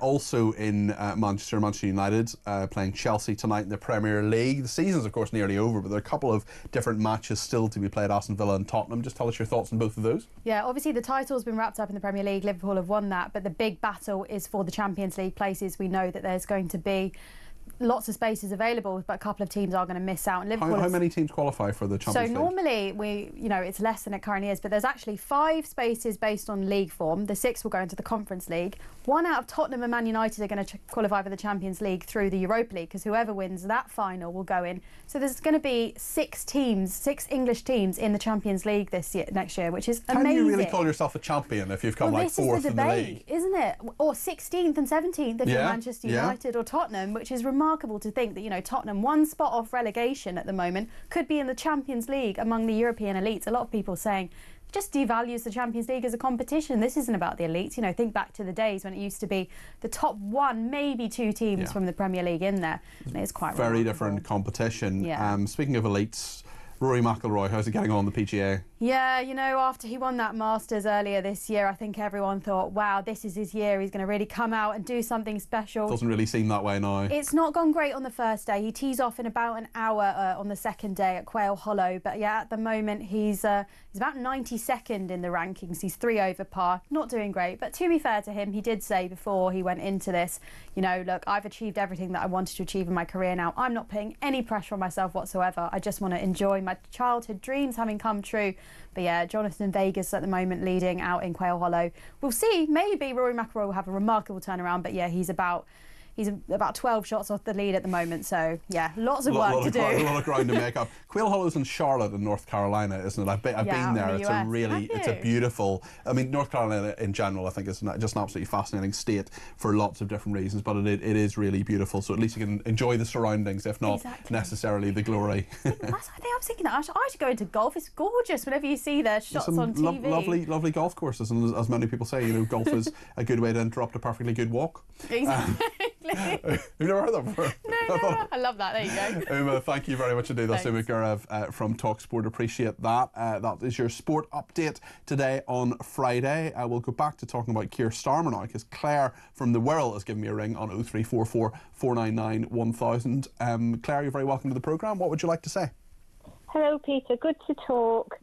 And I'd like to say it's a very interesting show today. Thank you, Claire. Thank you. Very delicately handled by you. Thank you. I'm afraid my phone call is of little importance in comparison. Well, I'll be the judge of that, Claire. What would you like to say? Okay. Well, I just think Starmer is giving out bogus signals.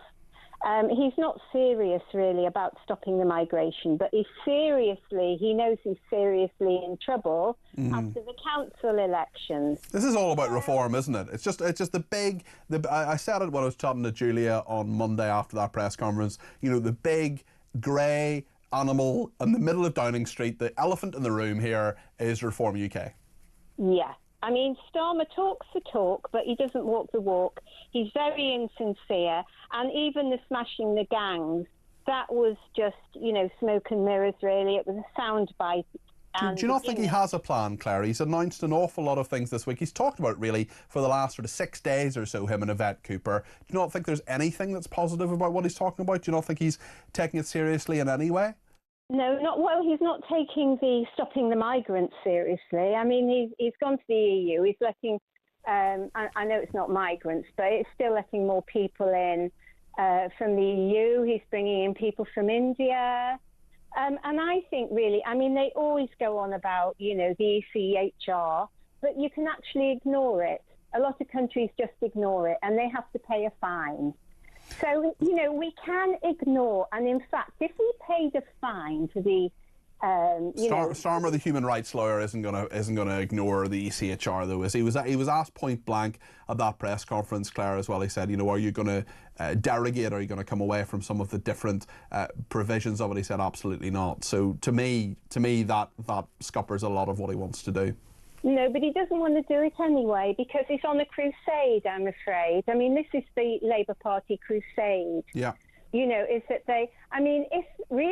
why are we offering them inducements? I mean, are we just absolutely loopy? Are we a crazy, country? I mean, anybody knows that if you offer inducements and you're even giving someone a house, when we have lots of British citizens who are still living with their mums and dads because they can't afford to rent. It'll be harder to rent now because they're giving all the rented accommodation to migrants, plus they're giving houses. Yeah, that's true. So, come on, let's wise up everybody. Let's just stop pretending that, I think it makes us feel better. It makes us feel better that something's going to be done. But as far as I can see, Peter, I might be a cynical so-and-so. I know I'm very cynical.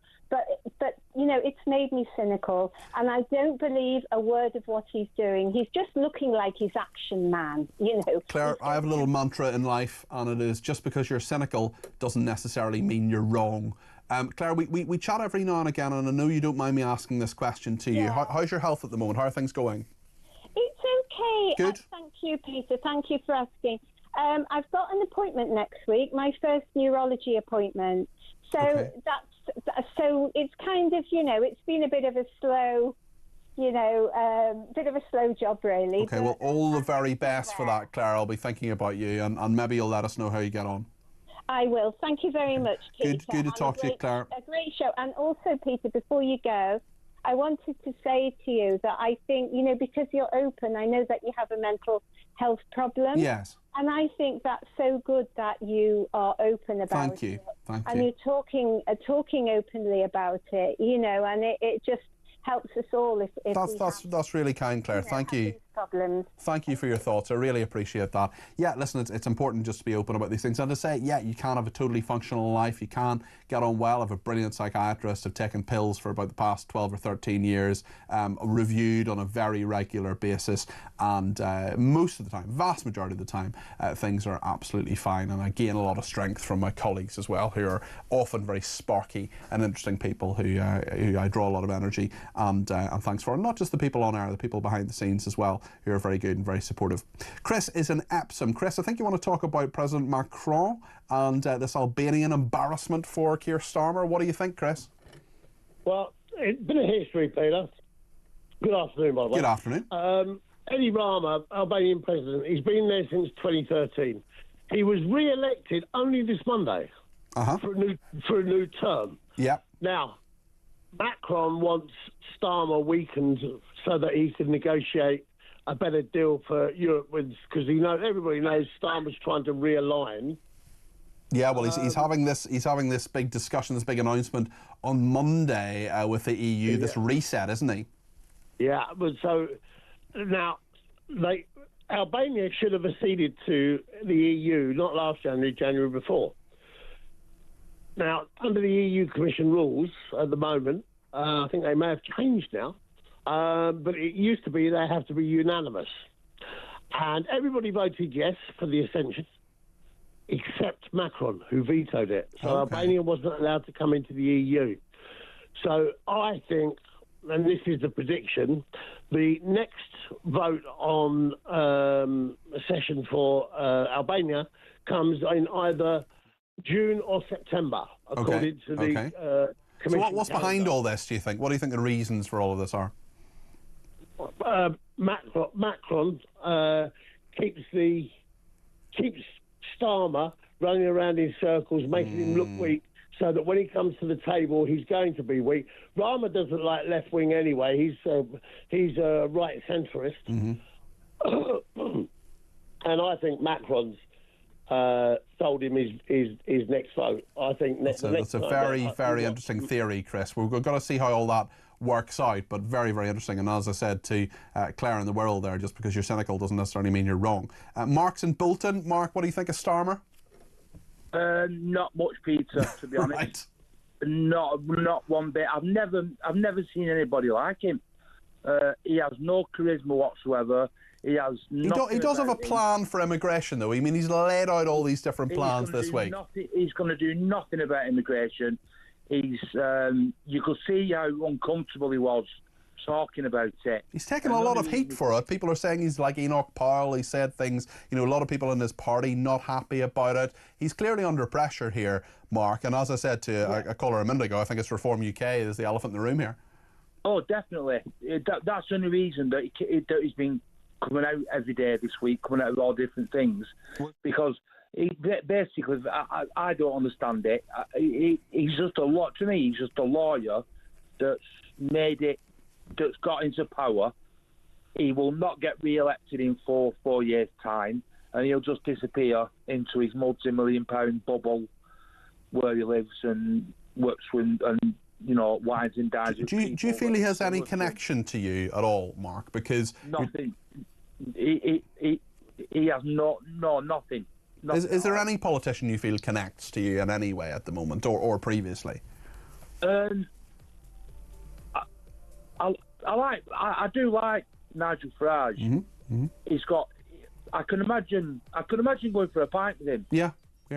He comes across. I don't know what he's. I don't know politics, but he comes across as. You sound as if you do to me, Mark. I think your opinions are more developed, perhaps, than you think of, but than you think they are. But certainly, you need a connection to. You need to believe in something, don't you? If you're gonna. To get to get your message across to the electorate. Yeah. You've got to have a bit of something about you. Yeah. We've got to leave it there, Mark, otherwise we're going to crash the news and people will shout at me. But Mark, thank you very much indeed. That was Mark in Bolton there. We're going to talk to your Reform councillor in a second, Harrison Maxwell, who's going to tell us his thoughts on all of this, including the immigration issue. Get your thoughts in too. Stay with us.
across the UK, on DAB+, on your smart speaker, on your smart TV, and on your side. This is Talk.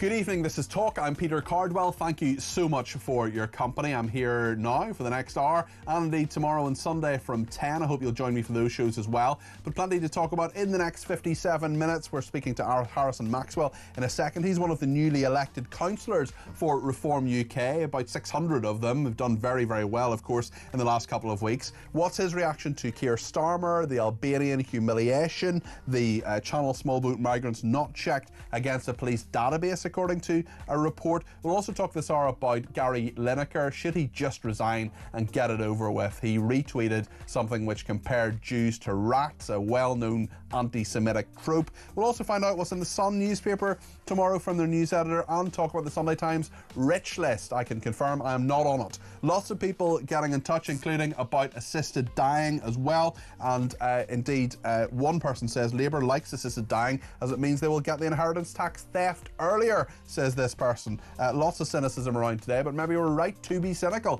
0344 499 1000 is the number to call. You can ring me, get your voice on the air. This is my show, but it's your show too. Want to make sure I get as many callers on the air between now and 7 o'clock. You can also text me 87222 with the word talk in your text. You can tweet me at talkTV, follow me at Peter Cardwell, and remember the main number does three things. You can give me a text via WhatsApp on this number, you can give me a ring on the number, and you can send me a voice note less than a minute please, and Amy will play them out, all on the same number, 0344 499 1000. Loads to discuss. Stay with us here on Talk.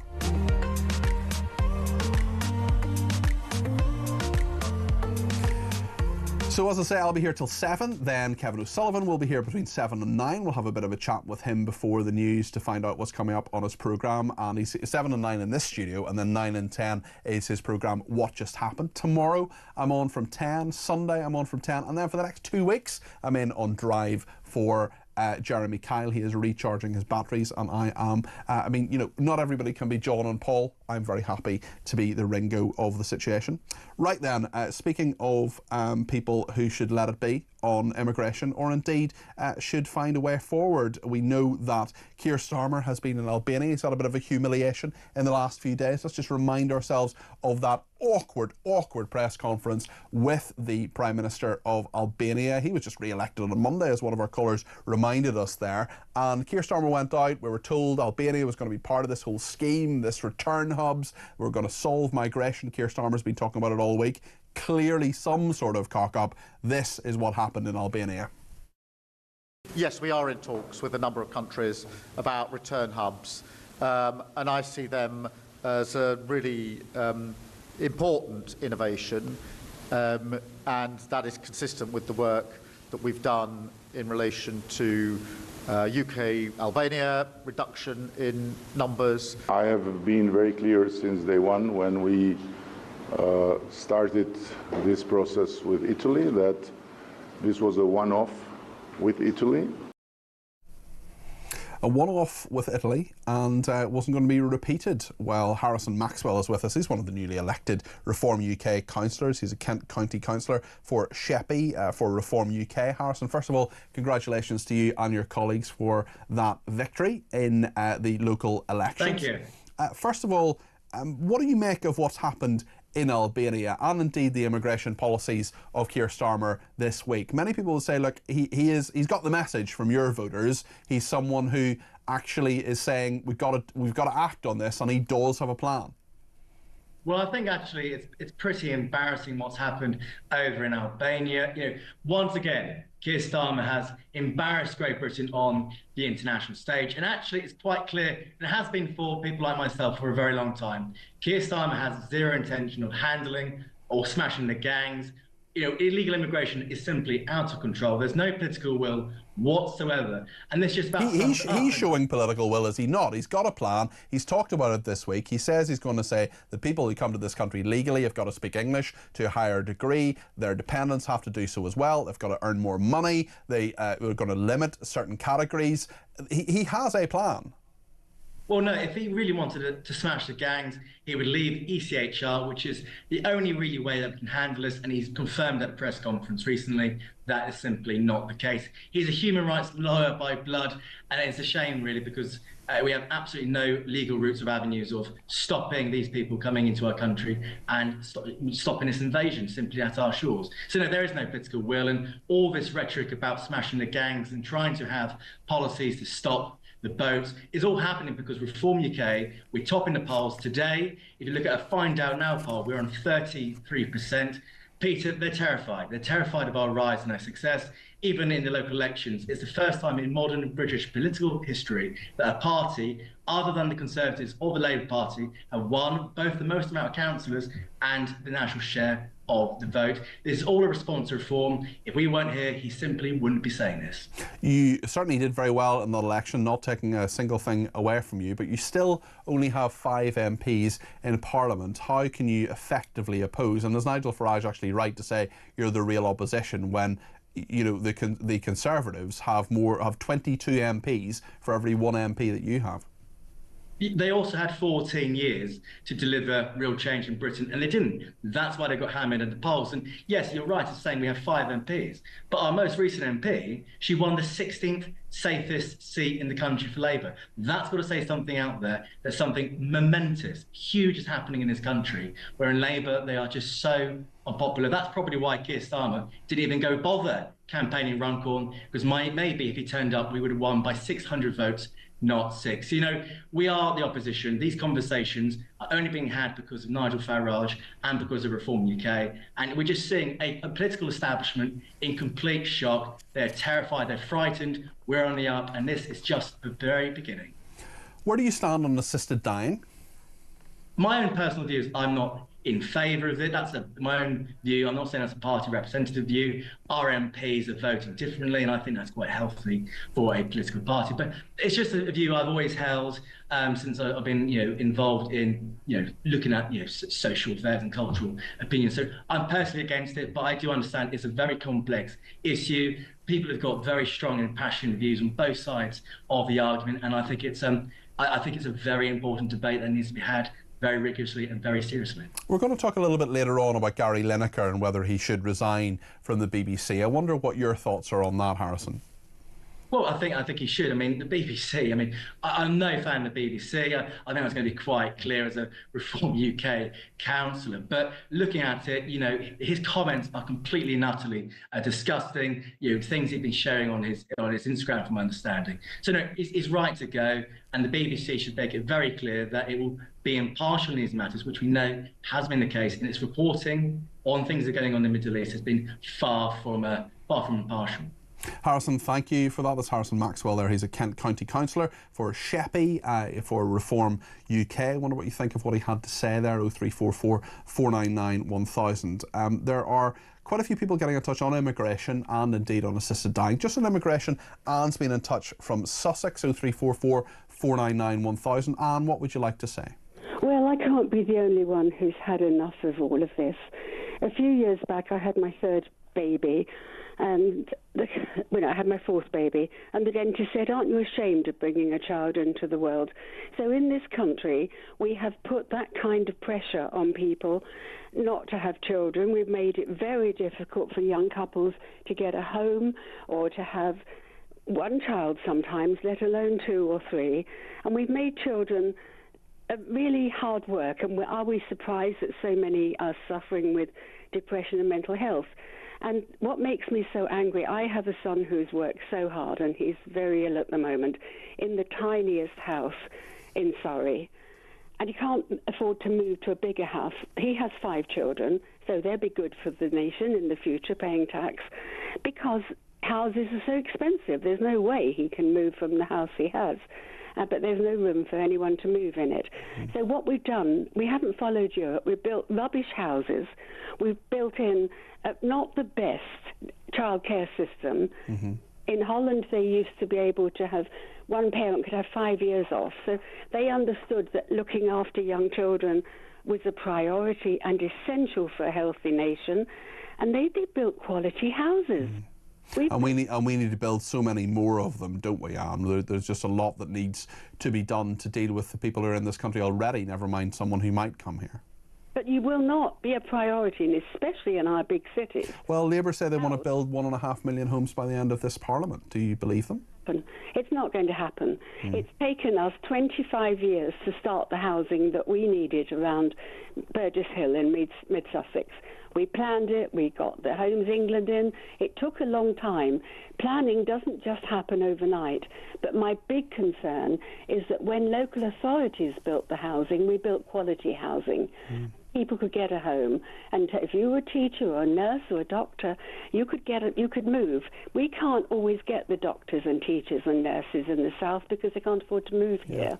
It's true. Doing what we need. It's true, Anne. Thank you so much. I'm so sorry to hear about your son. I wish him and you all the best. Thank you, Anne, for giving me a ring from Sussex there. 03444 499 1000 is the number. She rang. Tony's rung it as well. Tony, I understand you worked as a Macmillan professional dealing with people who were very, very unwell. Obviously, the assisted dying debate is something you will know very, very well from your personal experience, Tony. Yeah. I spent the last 15 years of my career in the NHS in a palliative care team. So we saw patients who were living with dying. And this thing about the autonomy of the patient came up time and time again. Of course, for patients and for families, it's an incredibly difficult time. It goes without saying. And it's an extremely sort of stressful time. You can imagine, I mean, even in the normal dynamics of a family, in good times, there are always good things and bad things happen. There are always dominant people, and there are always people who don't say very much.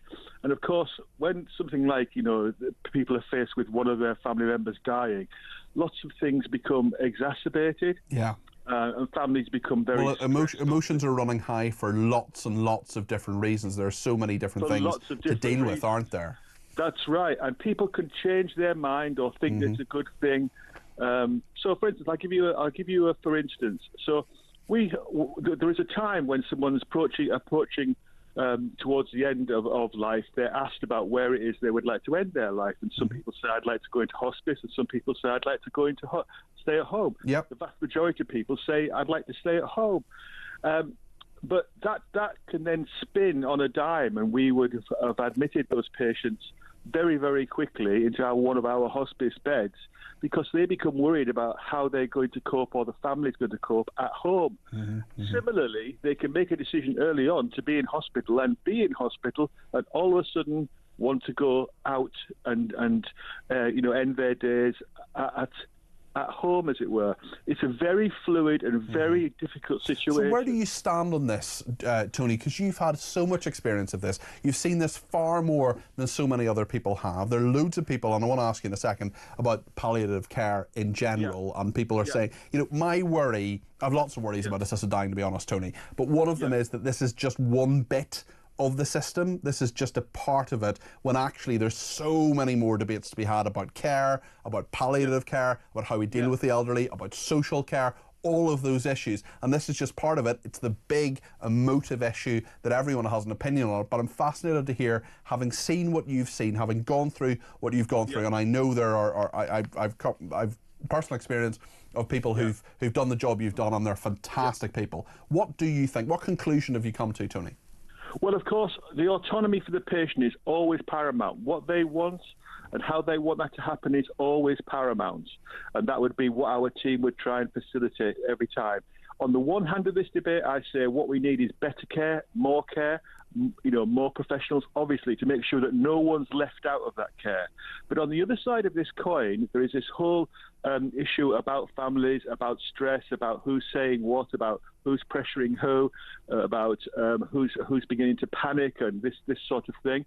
And on the other side of this debate, there's that, and the other side, of course, is I always get a little bit nervous when the state gets involved in legislation here, because especially with this current crop, and I'm talking about right across the board here, I just think this will end up in courts all over the place. I really do. Can I give you another very simple example? Go for it. Many of your people would, is that I also spent 5 years working in A&E departments. and this may be something you haven't heard before, Peter, I came across this regularly at Christmas, right, that a family would present their elderly relative at A&E saying that Granny or Auntie Maud or whoever had fallen over, couldn't walk, and she needed to be admitted. Weirdly, this was just before Christmas, and there was nothing wrong with her or him. And similarly, you know, someone's got flu, someone's got this either. We had families at times who would actually try and get their relatives admitted. And to give them a bit of a break from the care of them. To give them a break over Christmas. Yeah, and I'm not. I mean that's grim. That's grim, Tony. I mean, could you ever understand where they were coming from? I don't really know the question to ask on that. I mean, that just seems to be pretty grim. Yeah, it is pretty grim, and luckily it didn't happen a lot. But when the first time it happened, it was something that I certainly didn't forget about. Yes. So to say. Yes. So we the other side of this debate, all I'm trying to say is you have to be aware that there are families and all sorts of influence, and some of those influences may not even be picked up by professionals because they're not around. They're just people who wander in and out of the scene. Yes, and put into the scene quite a big influence and things like that. So this is a very difficult, a very emotive, a very complicated situation. But overall, my feeling, having worked in it and whatever, is autonomy for the patient, all power to the patient, and make sure that there are the services of sufficient quality that meet the needs of those patients. Tony, fascinating to talk to you. I think there's a call of the day, actually. You really know what you're talking about and you've considered it from all angles. So, Tony, thank you for some brilliant calls over the course of the programme, and thank you to everybody who's got in touch, and particularly Lee in South Shropshire. I think this is the text of the day. Peter, I used to think you were a bit of a plonker, but I come to like you in your shows. Keep up the good work, says Lee in South Shropshire. Lee, the two things can be true at the same time. That's all I would say. We're going to talk about Gary Lineker and should he resign next. The answer is yes, by the way. Stay with us here on Talk.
I just challenge anyone to look at these lists, and they're published, I think, every term, every academic term, and they're all the same from Lincoln's Inn from the last couple of years. You cannot look down that list and not think that there is something a little skewed going on here. And Lincoln's Inn, has made good efforts on diversity, equality and inclusion, but I must say that I'm not sure that much more energy needs to be put into that.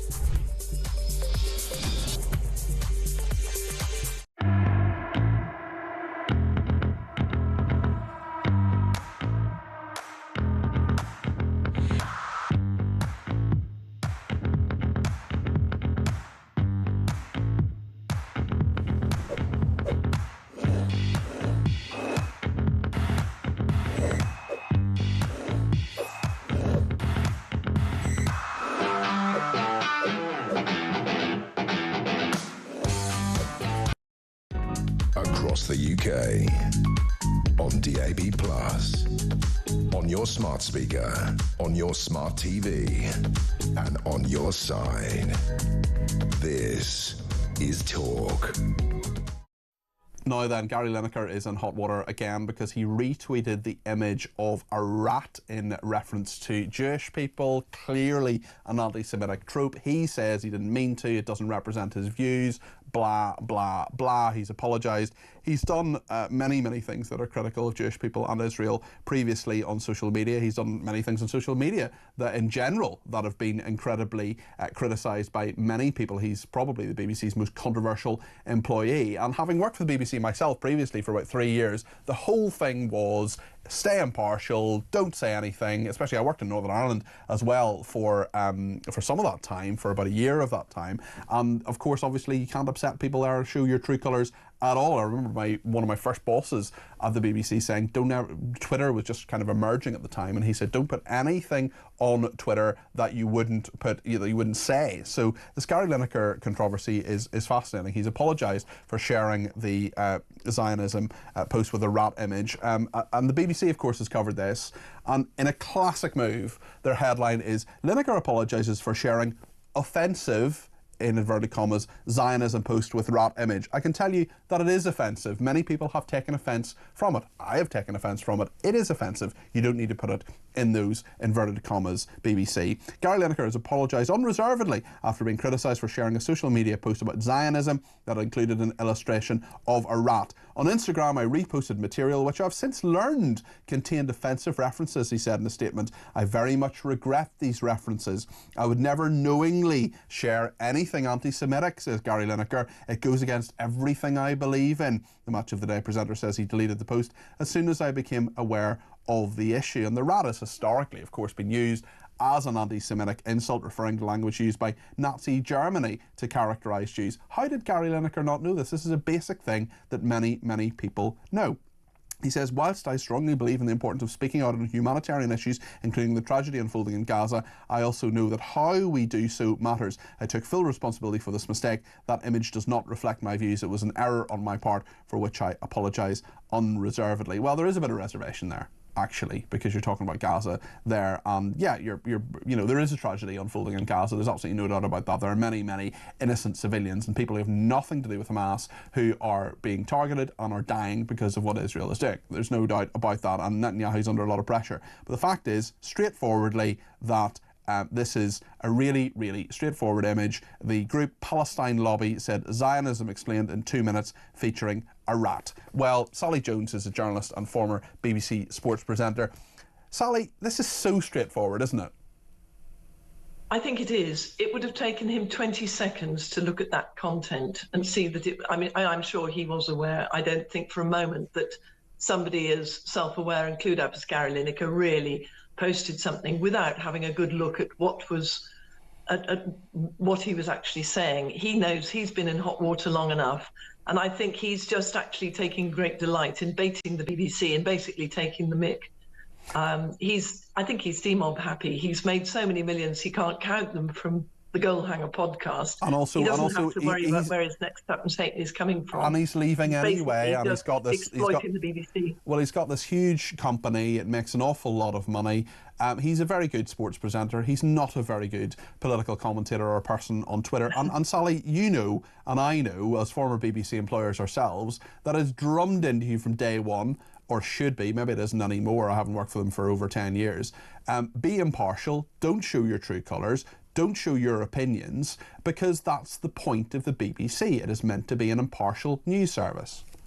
But we're the sort of the old school types who were told that on no account, obviously we've all got our own views, we've all got different political opinions. Probably the majority in the BBC are a bit left-leaning, but everybody is supposed to check in their biases and prejudices at the door before they go into that newsroom or wherever they're, that studio, wherever they're broadcasting from, and try to give as an impartial a view as possible. You look at the people who are the really outstanding, long-standing broadcasters, like Joe Coburn on the Daily Politics, on Justin Webb, or even my old mucker Jeremy Paxman, who was, fantastic news presenter over years. when he actually stepped down from the BBC, I think a lot of people were amazed when he came out as a One Nation Tory. I remember that. But that was the first time he'd ever given any clue that his leanings might be right-wing. Lots of people had him down as a sort of Blairite, Labourite. I worked with Jeremy Paxman. I think it's impressive that he could keep his prejudices under wraps all those years. I worked with Jeremy Paxman for quite a while at Newsnight. I really, really admired him. He was a great person if you were a junior researcher, as I then was. Perhaps less easy to manage if you're one of the senior managers, but you would expect that from someone of Jeremy Paxman. But you're absolutely right. I hadn't a clue what his politics were, but that is now seen as old school, isn't it? That's the exception. It's very old school. You look at somebody, a gifted broadcaster like Andrew Neil. I mean, obviously, you know and I know that the chances are he is somewhat to the right, at least economically. But again, he would go in just as hard on Tories as on Labour, just as Jeremy would, possibly even more so, just in case people should suspect him of favouring them. I can remember once making a short documentary about the Quantock staghounds, and I'm interested in the countryside. I'm interested in the whole hunting debate. But I can remember being absolutely mortified because I was about to interview the League Against Cruel Sportsman. And somebody from the hunt just said, "Oh, hi, Sally." Not that I was a great hunter, but they just happened to know me. And I thought, oh, that guy's going to think that I'm biased against him and in favour of hunting.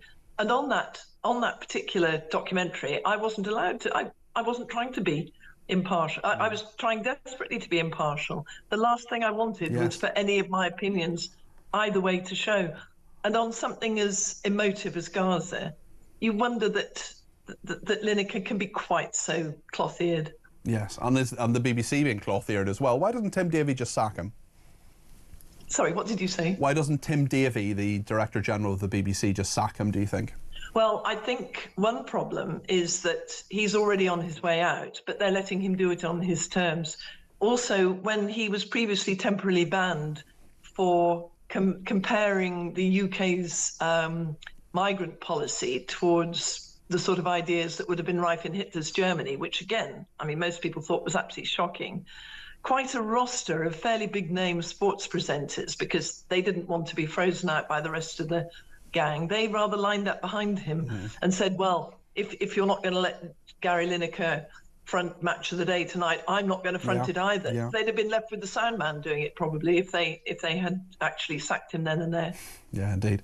Sally, it's the first time I've interviewed you, but I really hope it's not the last. You speak a lot of common sense, and I really want to get you on again and speak to you for longer on other matters. That's Sally Jones there, who's a journalist and former BBC sports presenter. I really learned a lot from that interview. Very, very interesting. I'm going to learn a lot from the next one. John Lucas, who's the news editor of The Sun, is going to tell us what's in the paper tomorrow. There's a story about crisps, and I promise you're going to want to hear what it is. It's a romantic gesture that went a little bit wrong. Stay with us here on Talk.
across the UK. On DAB+, on your smart speaker, on your smart TV, and on your side. This is Talk. Well, let's find out what's in the Sun newspaper tomorrow. The news editor is John Lucas. He's here with us, and big exclusive today on David Lammy. That is obviously a big story that everybody's talking about. We've been talking about it here on Talk all day. But you've done a bit more digging with your reporting team in terms of the online site that got him the taxi in the first place. Tell us about this. That's right, yeah. So we're sticking with this story, this extraordinary tale. I mean, your listeners already heard about it, but it's where he took a huge taxi ride from Italy to France, ended up having a stand-up row in the street with this taxi driver. Very embarrassing situation to be in. Well, this morning we launched... Language was a bit salty as well. Language was very cheeky. In fact, actually, bizarrely, I mean, that's probably endeared him calling them the effing French. To some of our readers in a way. But we launched an investigation into this company this morning, and it was essentially a 2-minute investigation. After that time, we found it was founded by two Russian Kremlin-backed guys, which raises a few alarm bells. So if we looked into them, and their background was that they'd had a PR firm that had promoted Moscow, promoted this Putin crony Dmitry Medvedev. We found that out after about a minute. Another minute, and this is probably more to the point, is that you only have to look at the reviews of this company to find that it's a very common thing. What they tend to do is, you, as David Lammy did, you pay a load of money up front, taxi takes you hundreds of miles. When you get there, the taxi driver says, no, you haven't paid me. And that was the root of this row. We found that out in two minutes. It's something that clearly David Lammy and his staff didn't actually do at the time. Nobody looked into this company, and you're packing off. So is this definitely the Foreign Office that booked this, rather than David Lammy himself? It's Foreign Office staff, as we understand it, arranged it and put him in this taxi. And it's incredible. He's just with his wife, no bodyguard. Yeah. He's in a very vulnerable position there, isn't he? Well, yeah. I mean, he's in one of the great offices of state. He's the Foreign Secretary, and he's off in a foreign country. It's incredible. This row that happened in the street. The taxi driver then drives off, and we understand passports, documents, and everything else was in this car as he went off. So it's incredible, really. And I think there are more questions for the Foreign Office to answer over this. I don't think it's just it's not done and dusted. I think there'll be more to this. Goodness me. Tell us about Chris Brown as well. The rapper's £50 million world tour is in doubt after he told he was spending a month in prison after being charged with an unprovoked nightclub assault. Yeah, well, Chris Brown is worth a few bob himself. He's worth about 60 million himself. This tour was going to... Brown worth plenty of green. Yes, very good, very good. He was going to rake in tens of millions again on this tour. The Sun on Sunday actually broke this story of the original nightclub incident 2 years ago. As our crime editor Mike Sullivan and Andy Robinson, one of our reporters, broke this story where a man, it was in Tape nightclub in London, exclusive venue, and a man was beaten several times with a bottle of tequila and kicked and punched and all the rest of it. Chris Brown at the time was one of the suspects for this. Now he's left the country, but he flew back earlier this week to start rehearsing for this tour that's going to take place later next month, or was due to take place. And we managed again to break the story yesterday that he was arrested. He was hauled into court today, and for one reason or another, he was remanded into custody. Obviously, normally people would be released on bail for this sort of thing, but I don't know whether the fact that he's coming on a private jet or something like that plays into that decision making. But it's amazing. He's sold 140 million records, one of the world's biggest pop stars, and he's spending the next month in somewhere behind bars with hardened British criminals. So it's an extraordinary story, and we're going to be keeping an eye on what this means for the tour, because he's got dates obviously in the UK, but he'll have dates abroad. So presumably there'll be some sort of conditions around travel. So, yeah, it's a big story. Speaking of well-heeled people, there are the Sunday Times Rich List is out this weekend. We're going to be talking about that in just a second, actually, with one of its authors. But Sir Jim Ratcliffe, who's the Manchester United owner, has seen his club's fortune sinking and his own fortune sinking. Yep, that's right. Well, we always like to take on the Sunday Times Rich List and look at what it means for our readers and what our readers are interested in. So Jim, well, he is the biggest loser this year. He's the Manchester United owner. He's the biggest loser in the Rich List stakes. He's lost about $6 billion in the last year. He's only down to about 17 billion in worth. So is he going to be okay? I think. With well, 17 he's billion left. struggling by. He's struggling. You know, they say a billion here, a billion there. Sooner or later, it all adds up to real money. Yeah, he's a very frugal man. So we've seen United have struggled this year. They're really down the bottom of the. I mean, they're very fortunate. There's 3 clubs much worse than them because they would be sort of on the edge of that relegation zone if not for the others. They could be in the Champions League as well. They might find themselves. Well, in yeah, that's true. League, which is bizarre. But he's done. This is a year where they've done lots of bizarre money-saving things at United. They've scrapped the Steward of the Week award voucher, which is 50 quid. They've ended free lunch for staff. They had a former players association which they used to give 50k to. That's all gone. So yeah, it's a bad year for United, bad year for the boss. I want to talk about this brilliant. I love this story. The headline's also very good. Golden blunder. This is a husband trying to surprise his wife with a romantic gesture, but it all went horribly wrong. Yeah. Well, if you've ever tried to surprise someone and it's gone badly, whatever you did, it won't have gone like this. Because Rachel Norman and her husband Johnny, they went away for a break in Blackpool, and Rachel just loves crisps. So she has about four bags of crisps a day. It's one of her great pleasures in life. As they're going out for the afternoon, Johnny's gone to the hotel staff, said, I've got a great idea. I've got this multi-bag, 30 bags of crisps. Can you sort of put them on the bed for when we get back? She's going to absolutely love it. It's okay. I mean, not the sort of move that I'd make or many of us make, but we've all got our own so he said to the hotel, just put the bags on the bed. Put the bags on the sort of heart shape or something. Yeah, something like that. When she comes in, what they've actually done, I don't know what their thinking is here. They've opened them all up and just sprinkled them on the bed like rose petals.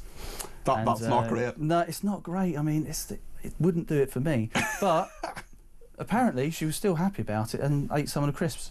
So brilliant. What can you do? I mean, that is wonderful. I've only been to Blackpool once actually, but it's near where my nephew lives, and one of the hotels I saw there, which is perhaps not as salubrious as this one, was the Great Hotel, the GR8 Hotel, you know, like in text message speech, and beds were £10 a night, shower extra. Yeah. John, I'm really looking forward to reading about the Golden Blunder tomorrow. That is in The Sun. That is John Lucas, who is the news editor of The Sun. Thank you very much indeed for coming in. I know you have more work to do on the paper tomorrow, so thank you for that. We'll be reviewing all the news, of course, on my show tomorrow between 10 and 1 on the debate desk, and I'll definitely be talking about the crisps story. We're getting more information about that, so thank you to John for that. There's lots to discuss here between now and 7 o'clock. Be sure to get your call in. I'll take as many calls as I can. 0344 499 1000. Stay with us here on Talk.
we've got lots in common, but all they've got in common is loads of money. Right.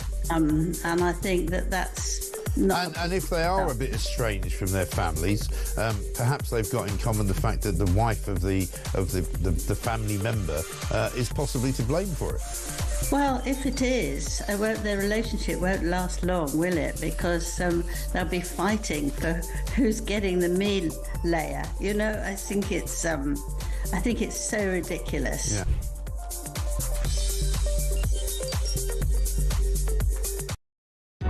Across the UK, on DAB+, on your smart speaker, on your smart TV, and on your side. This is Talk. Now then, the Sunday Times Rich List is out this weekend, and Britain has lost more billionaires over the past 12 months than at any point in its history. We'll be talking there about Sir Jim Ratcliffe there a minute ago, and the Asylum King as well was in the news last Sunday. This person who's made literally billions of pounds from asylum hotels. Well, Robert Watts from the Sunday Times is with us. He's the king of the Rich List. Do you get any of the money, Robert, is my question? No, and I don't take bribes as well for getting on the Rich List. That's I've been asked today. How do you actually calculate it? Because there must be loads of people who, especially, we all know there are loads of rich people who don't want people to know anything about their wealth. How do you actually calculate it? Yeah, I mean, 90% of what I do is trawling through companies' house, looking at shareholdings in public companies, spending a lot of time on the land registry, doing that sort of spade work. But lots of the people on the Rich List want to talk to us, and sometimes it is, as you say, please could you take me off? Right. But we don't work like that. Funny enough, we're trying to produce an as accurate and definitive guide to British wealth as we can. But as you say, it's very, very difficult. And what is British wealth? Because there's a lot of people, of course, who are international citizens. Is this people who pay their tax in the UK, or what's your kind of method to say how British are these people? Because there's so many people. I mean, the Hindujas obviously have huge interests abroad and in India and so on, whereas there might be some people who have interest in the UK who aren't on your list, for example. We look at two types: Brits anywhere in the world, or we look at people from overseas who may not have British citizenship, but who we are confident are living here, or they've got enough of their asset wealth, usually 60-70%, that we're confident that we'll count them here. So Jim Ratcliffe, we were talking about there, he's a big loser here, down to his last 17 billion. I'm sure you're worried about him. Have you sent him a care package or anything? Couple of bars of chocolate? No, not quite. But yeah, you're absolutely right. I mean, we were thinking about a pretty tough year for him. The accounts for last year for his biggest company showed, losses of more than £100 million. The debt's gone up to 8.8 billion. And then Trump walked into the White House. Big for him, because so much of what he exports goes to the States. So we're not the only ones to be taking a more bearish look at his business. We've written down the value of INEOS from 30 billion to 20 billion. All that kind of makes the 300 million he's thrown at Manchester United look like chicken feed. In terms of who's actually the richest person born in the UK who's on your list, presumably that's Sir James Dyson at number 4? Yes, good spot. Yes, that's absolutely, we would say that. His wealth, we believe, has flatlined over the past year. They're a difficult one. You're talking about people you was mentioning earlier where it's difficult to get numbers from people. We haven't got any new financials this year for Sir James Dyson, so we've flatlined his wealth this year. There are a few concerns about that business. They've reduced their UK headcount by a third over the past year, 1,000 job cuts. It will be interesting to see how that business pans out over the year ahead. And I mean, with James Dyson, have you met him? Have you interviewed him? Yeah, I've had a conversation with him some years ago. But we do talk to. I think I can say we do talk to people at the company. Sure. Yes. I was just wondering, if you were to write down his debt, would he just have to suck it up? If you were to write down his debt, would he just have to suck it up? There we go. Who are the richest people in the UK? Who's your number 1 on the Sunday Times Rich List? Gopi Hinduja and his family. Best known for what? Well, actually, it's a really global empire. But if you remember Skyfall, the 007 film, where Daniel Craig is on the top of a Whitehall building at the end, looking out. That's the old War Office, which Gopi Hinduja bought. He's turned it into this fabulous 5-star Raffles hotel, which people, super rich people leaving the UK, have been holding leaving the UK parties at. But Gopi Hinduja, he's mid-80s now, he says he's staying. I think some might remember him as well from the passport affair a few years ago. Yeah. Tell us as well about Clear Spring Ready Homes as well, because this was the story that was in the Sunday Times last week in regard to the person who's made an awful lot of money out of asylum seekers. Indeed. Graham King, 25 years ago, was running caravan sites on Canvey Island, organising teen discos. Now he is one of the Home Office's biggest contractors for housing, feeding and transporting asylum seekers around the southeast of England and Wales. His business made profits of £120 million last year, 60% up on the previous year. When we came to value that business, we valued it at north of £1 billion. Mr. King, he owns almost all of it. Goodness me. And in your job, I'm fascinated with you talking to all these people and fraternising with them and so on. Do you ever slightly lose the run of yourself? Do you ever look at their lifestyle and just think, why am I not on that list? Why am I not? What have I done wrong here? You know, how can I join this kind of? Because if you are, if you're talking to them, if you're going to events and things, they live a life that is just so far removed from so many people day to day, don't they?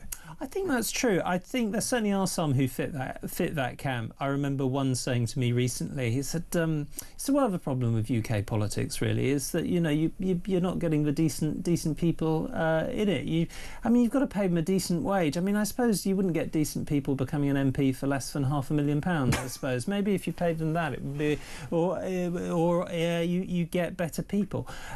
There is a bit of that, but there are also on the rich list many self-made rags to riches stories who are deeply connected. So one of my favourites, Arnold Clark. Ever heard of him? Yeah.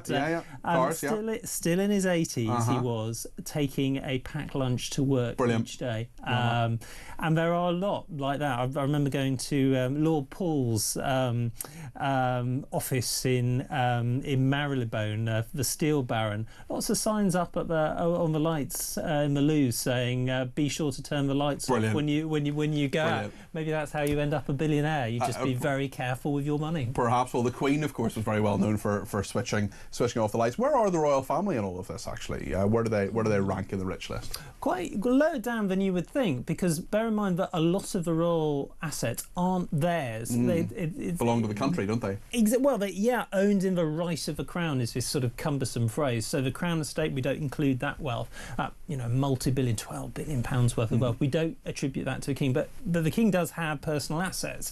So he owns Sandringham, for example. He owns Balmoral. There's a share portfolio he inherited from his wife. But 600 and from his mother. 600 from his mother. 650 million or so, 640 million this year, his wealth, which is ironically the same wealth as we had Rishi Sunak, the former Prime Minister, at this. Although that doesn't stem from his time in Downing Street, that's largely from his wife, who's an heiress. Yes, indeed. Akshata Murthy. I remember being told that Akshata Murthy had very generously bought a rug for 11 Downing Street, and the person who told me said that the rug had cost more than his flat. Wow. And apparently that was a gift to the nation. That was something that is now, I don't know if it's still in 11 Downing Street, but certainly she bought a big rug. I stood on the rug, and it was the person who told me said it cost more than his flat. Wow, we cover lots of different types of philanthropy in the rich list. Rugs, we've not covered before. Maybe we should look at that for next year. Well, there we are. Maybe you'll have a rugs to riches story. There we go. Robert Watts. Hey, I had the Sun guy in previously, so I'm on a roll with these puns. Robert Watts, thank you very much indeed. Really appreciate you coming in, and I know you've done a lot of interviews today. The whole of the Sunday Times Rich List, the supplement, is out with the Sunday Times on Sunday. The paper, of course, but the whole thing is online now on the Times website, and you can get it on the app as well. And time now to find out how you could be in with a chance of winning a weekend away in Munich at the end of May to watch the biggest game in European football, the Champions League final. Thanks to our colleagues at talkSPORT, we're also putting not billions but £5,000, certainly won't go amiss, in your pocket to spend however you want if you win the competition. Here's the details. Win a once-in-a-lifetime trip to watch the Champions League final live. Go to talksport.com/win for your chance to embark on the ultimate odyssey of football ecstasy. With 2 tickets to the Champions League final live at the iconic Munich Football Arena, Germany, including flights, accommodation, and an uber-massive $5,000 in your hand. How about that? Enter online now at talksport.com/win. Terms and conditions apply. Achtung, baby. 18 plus, UK, excluding Northern Ireland. For a chance to win all of that, simply text the word football to 83338 by the 16th of May at 11 p.m. Text costs £2 plus 1 standard network rate message. You must have the bill payer's permission, or send your name and number by post to Champions League final competition, PO Box 3190, Colchester CO2 8GP, to arrive by 5 p.m. on the 21st of May. This is a TalkSport limited competition run on TalkSport Talk and Virgin Radio UK stations. Full terms and conditions at talksport.com.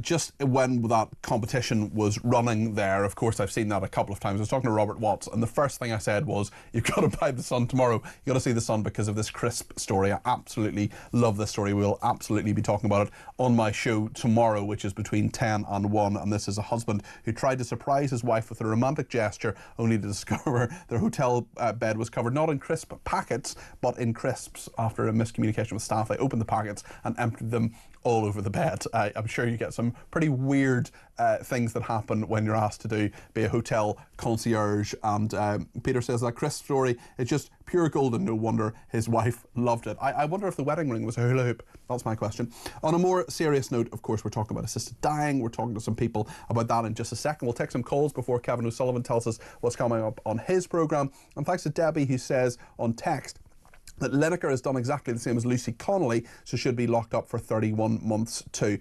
I disagree with that, Debbie. I don't think Lucy Connolly should be locked up. I think she should have been given a caution. That's always my position on this. I don't think she should have spent any time behind bars. But specifically on that point, she did incite violence. That was the charge that was part of that. Gary Lineker, look, I think he should resign immediately. He shouldn't have tweeted that at all, but it's not quite the same thing. And respectfully, Debbie, I'm going to disagree with you on that. But on my programmes, as you know by now, we disagree without being disagreeable. Grace is in London and has given me a ring about assisted dying. Grace, you're very welcome to the programme. What would you like to say? Oh, thank you. Many things. I guess since Esther Rantzen and her daughter have been all over the media today, urging people who are religious to use their word, although I hate that word because there's so many different connotations from people, to declare their beliefs. I will preface by saying that I am a Christian. Mm-hmm. And I don't think that should be a reason for people not to express their opinions on things, as Esther Rantzen seems to think. I think that... Do you think she's really saying that simply you're because you have a faith that should exclude you from having a view on things? I think she said that, or she's maybe intimated that a little bit about Wes Streeting because he's a Christian and Shabnam Mahmood because she's a person of faith in the Muslim faith. They're imploring anyone who has a belief to state it, and they're kind of it's literally a conspiracy theory that people are entirely entitled to say these are my religious views. I hold them very dearly, and my view is informed by this, just as Esther Rantzen and her daughter's views are informed by their experience and their beliefs. Everyone's worldview and their positions on different ethical issues are informed by their metaphysical views on life. And so the way that people like Esther Rantzen are presuming that a person who is, quote, religious necessarily has some kind of nefarious intent or wants to impose their religion on other people. That's what she's implying. She's implying that... Well, listen, I'm agnostic, and I'm totally with you, Grace. And if people have strong faith, well, that informs the whole way they see the world. And there's nothing wrong with that. It doesn't mean their opinion is any less valid. Yeah, and that's what I think. I think it is absolutely the case that we should not expect anyone else to agree with us about God. So that's very important. Everyone needs to decide for themselves what they believe about God, about Jesus. It is each person's decision what they believe on those issues. But sometimes some beliefs in in a creator do impact society in a way that's not terrible. William Wilberforce, for example, was driven in part by his Christianity. Well, there are loads of good things that Christianity has given us. Bernardo's, for example, was set up as a Christian organisation. It's done fantastic work. There are loads of examples. Grace, just for time reasons, I'm going to just end the call now, but I think you make some really good points because I want to get Valentina in, and I think Kevin O'Sullivan might be on the way as well. Valentina, just make you're very welcome to the programme. Would you like to make your point on assisted dying? Yes, I would. I would actually want to put a word for assisted dying. I had a few really harrowing experiences in my family with my relatives, and my point would be everybody sort of gets up in arms about people being helped to die, but there's such things, for example, when it's concerning animals or whatever, we're saying, oh, it's not humane to keep it alive, to let it suffer. And yet where's that point for humans? Where's the humane death for humans? I, for example, also would say we have no quibbles about keeping people alive, whether they've asked for it or not. For example, I've had an auntie who suffered a stroke, and then with medical help, she was taken into hospital, and then, because the hospital interfered, she did not die, but she was heavily paralyzed, and then she also had diabetes, and then her sort of leg got affected slightly before, and it wasn't healing, and she just wanted to die, and they kept her alive for months and months and months on medication and whatnot.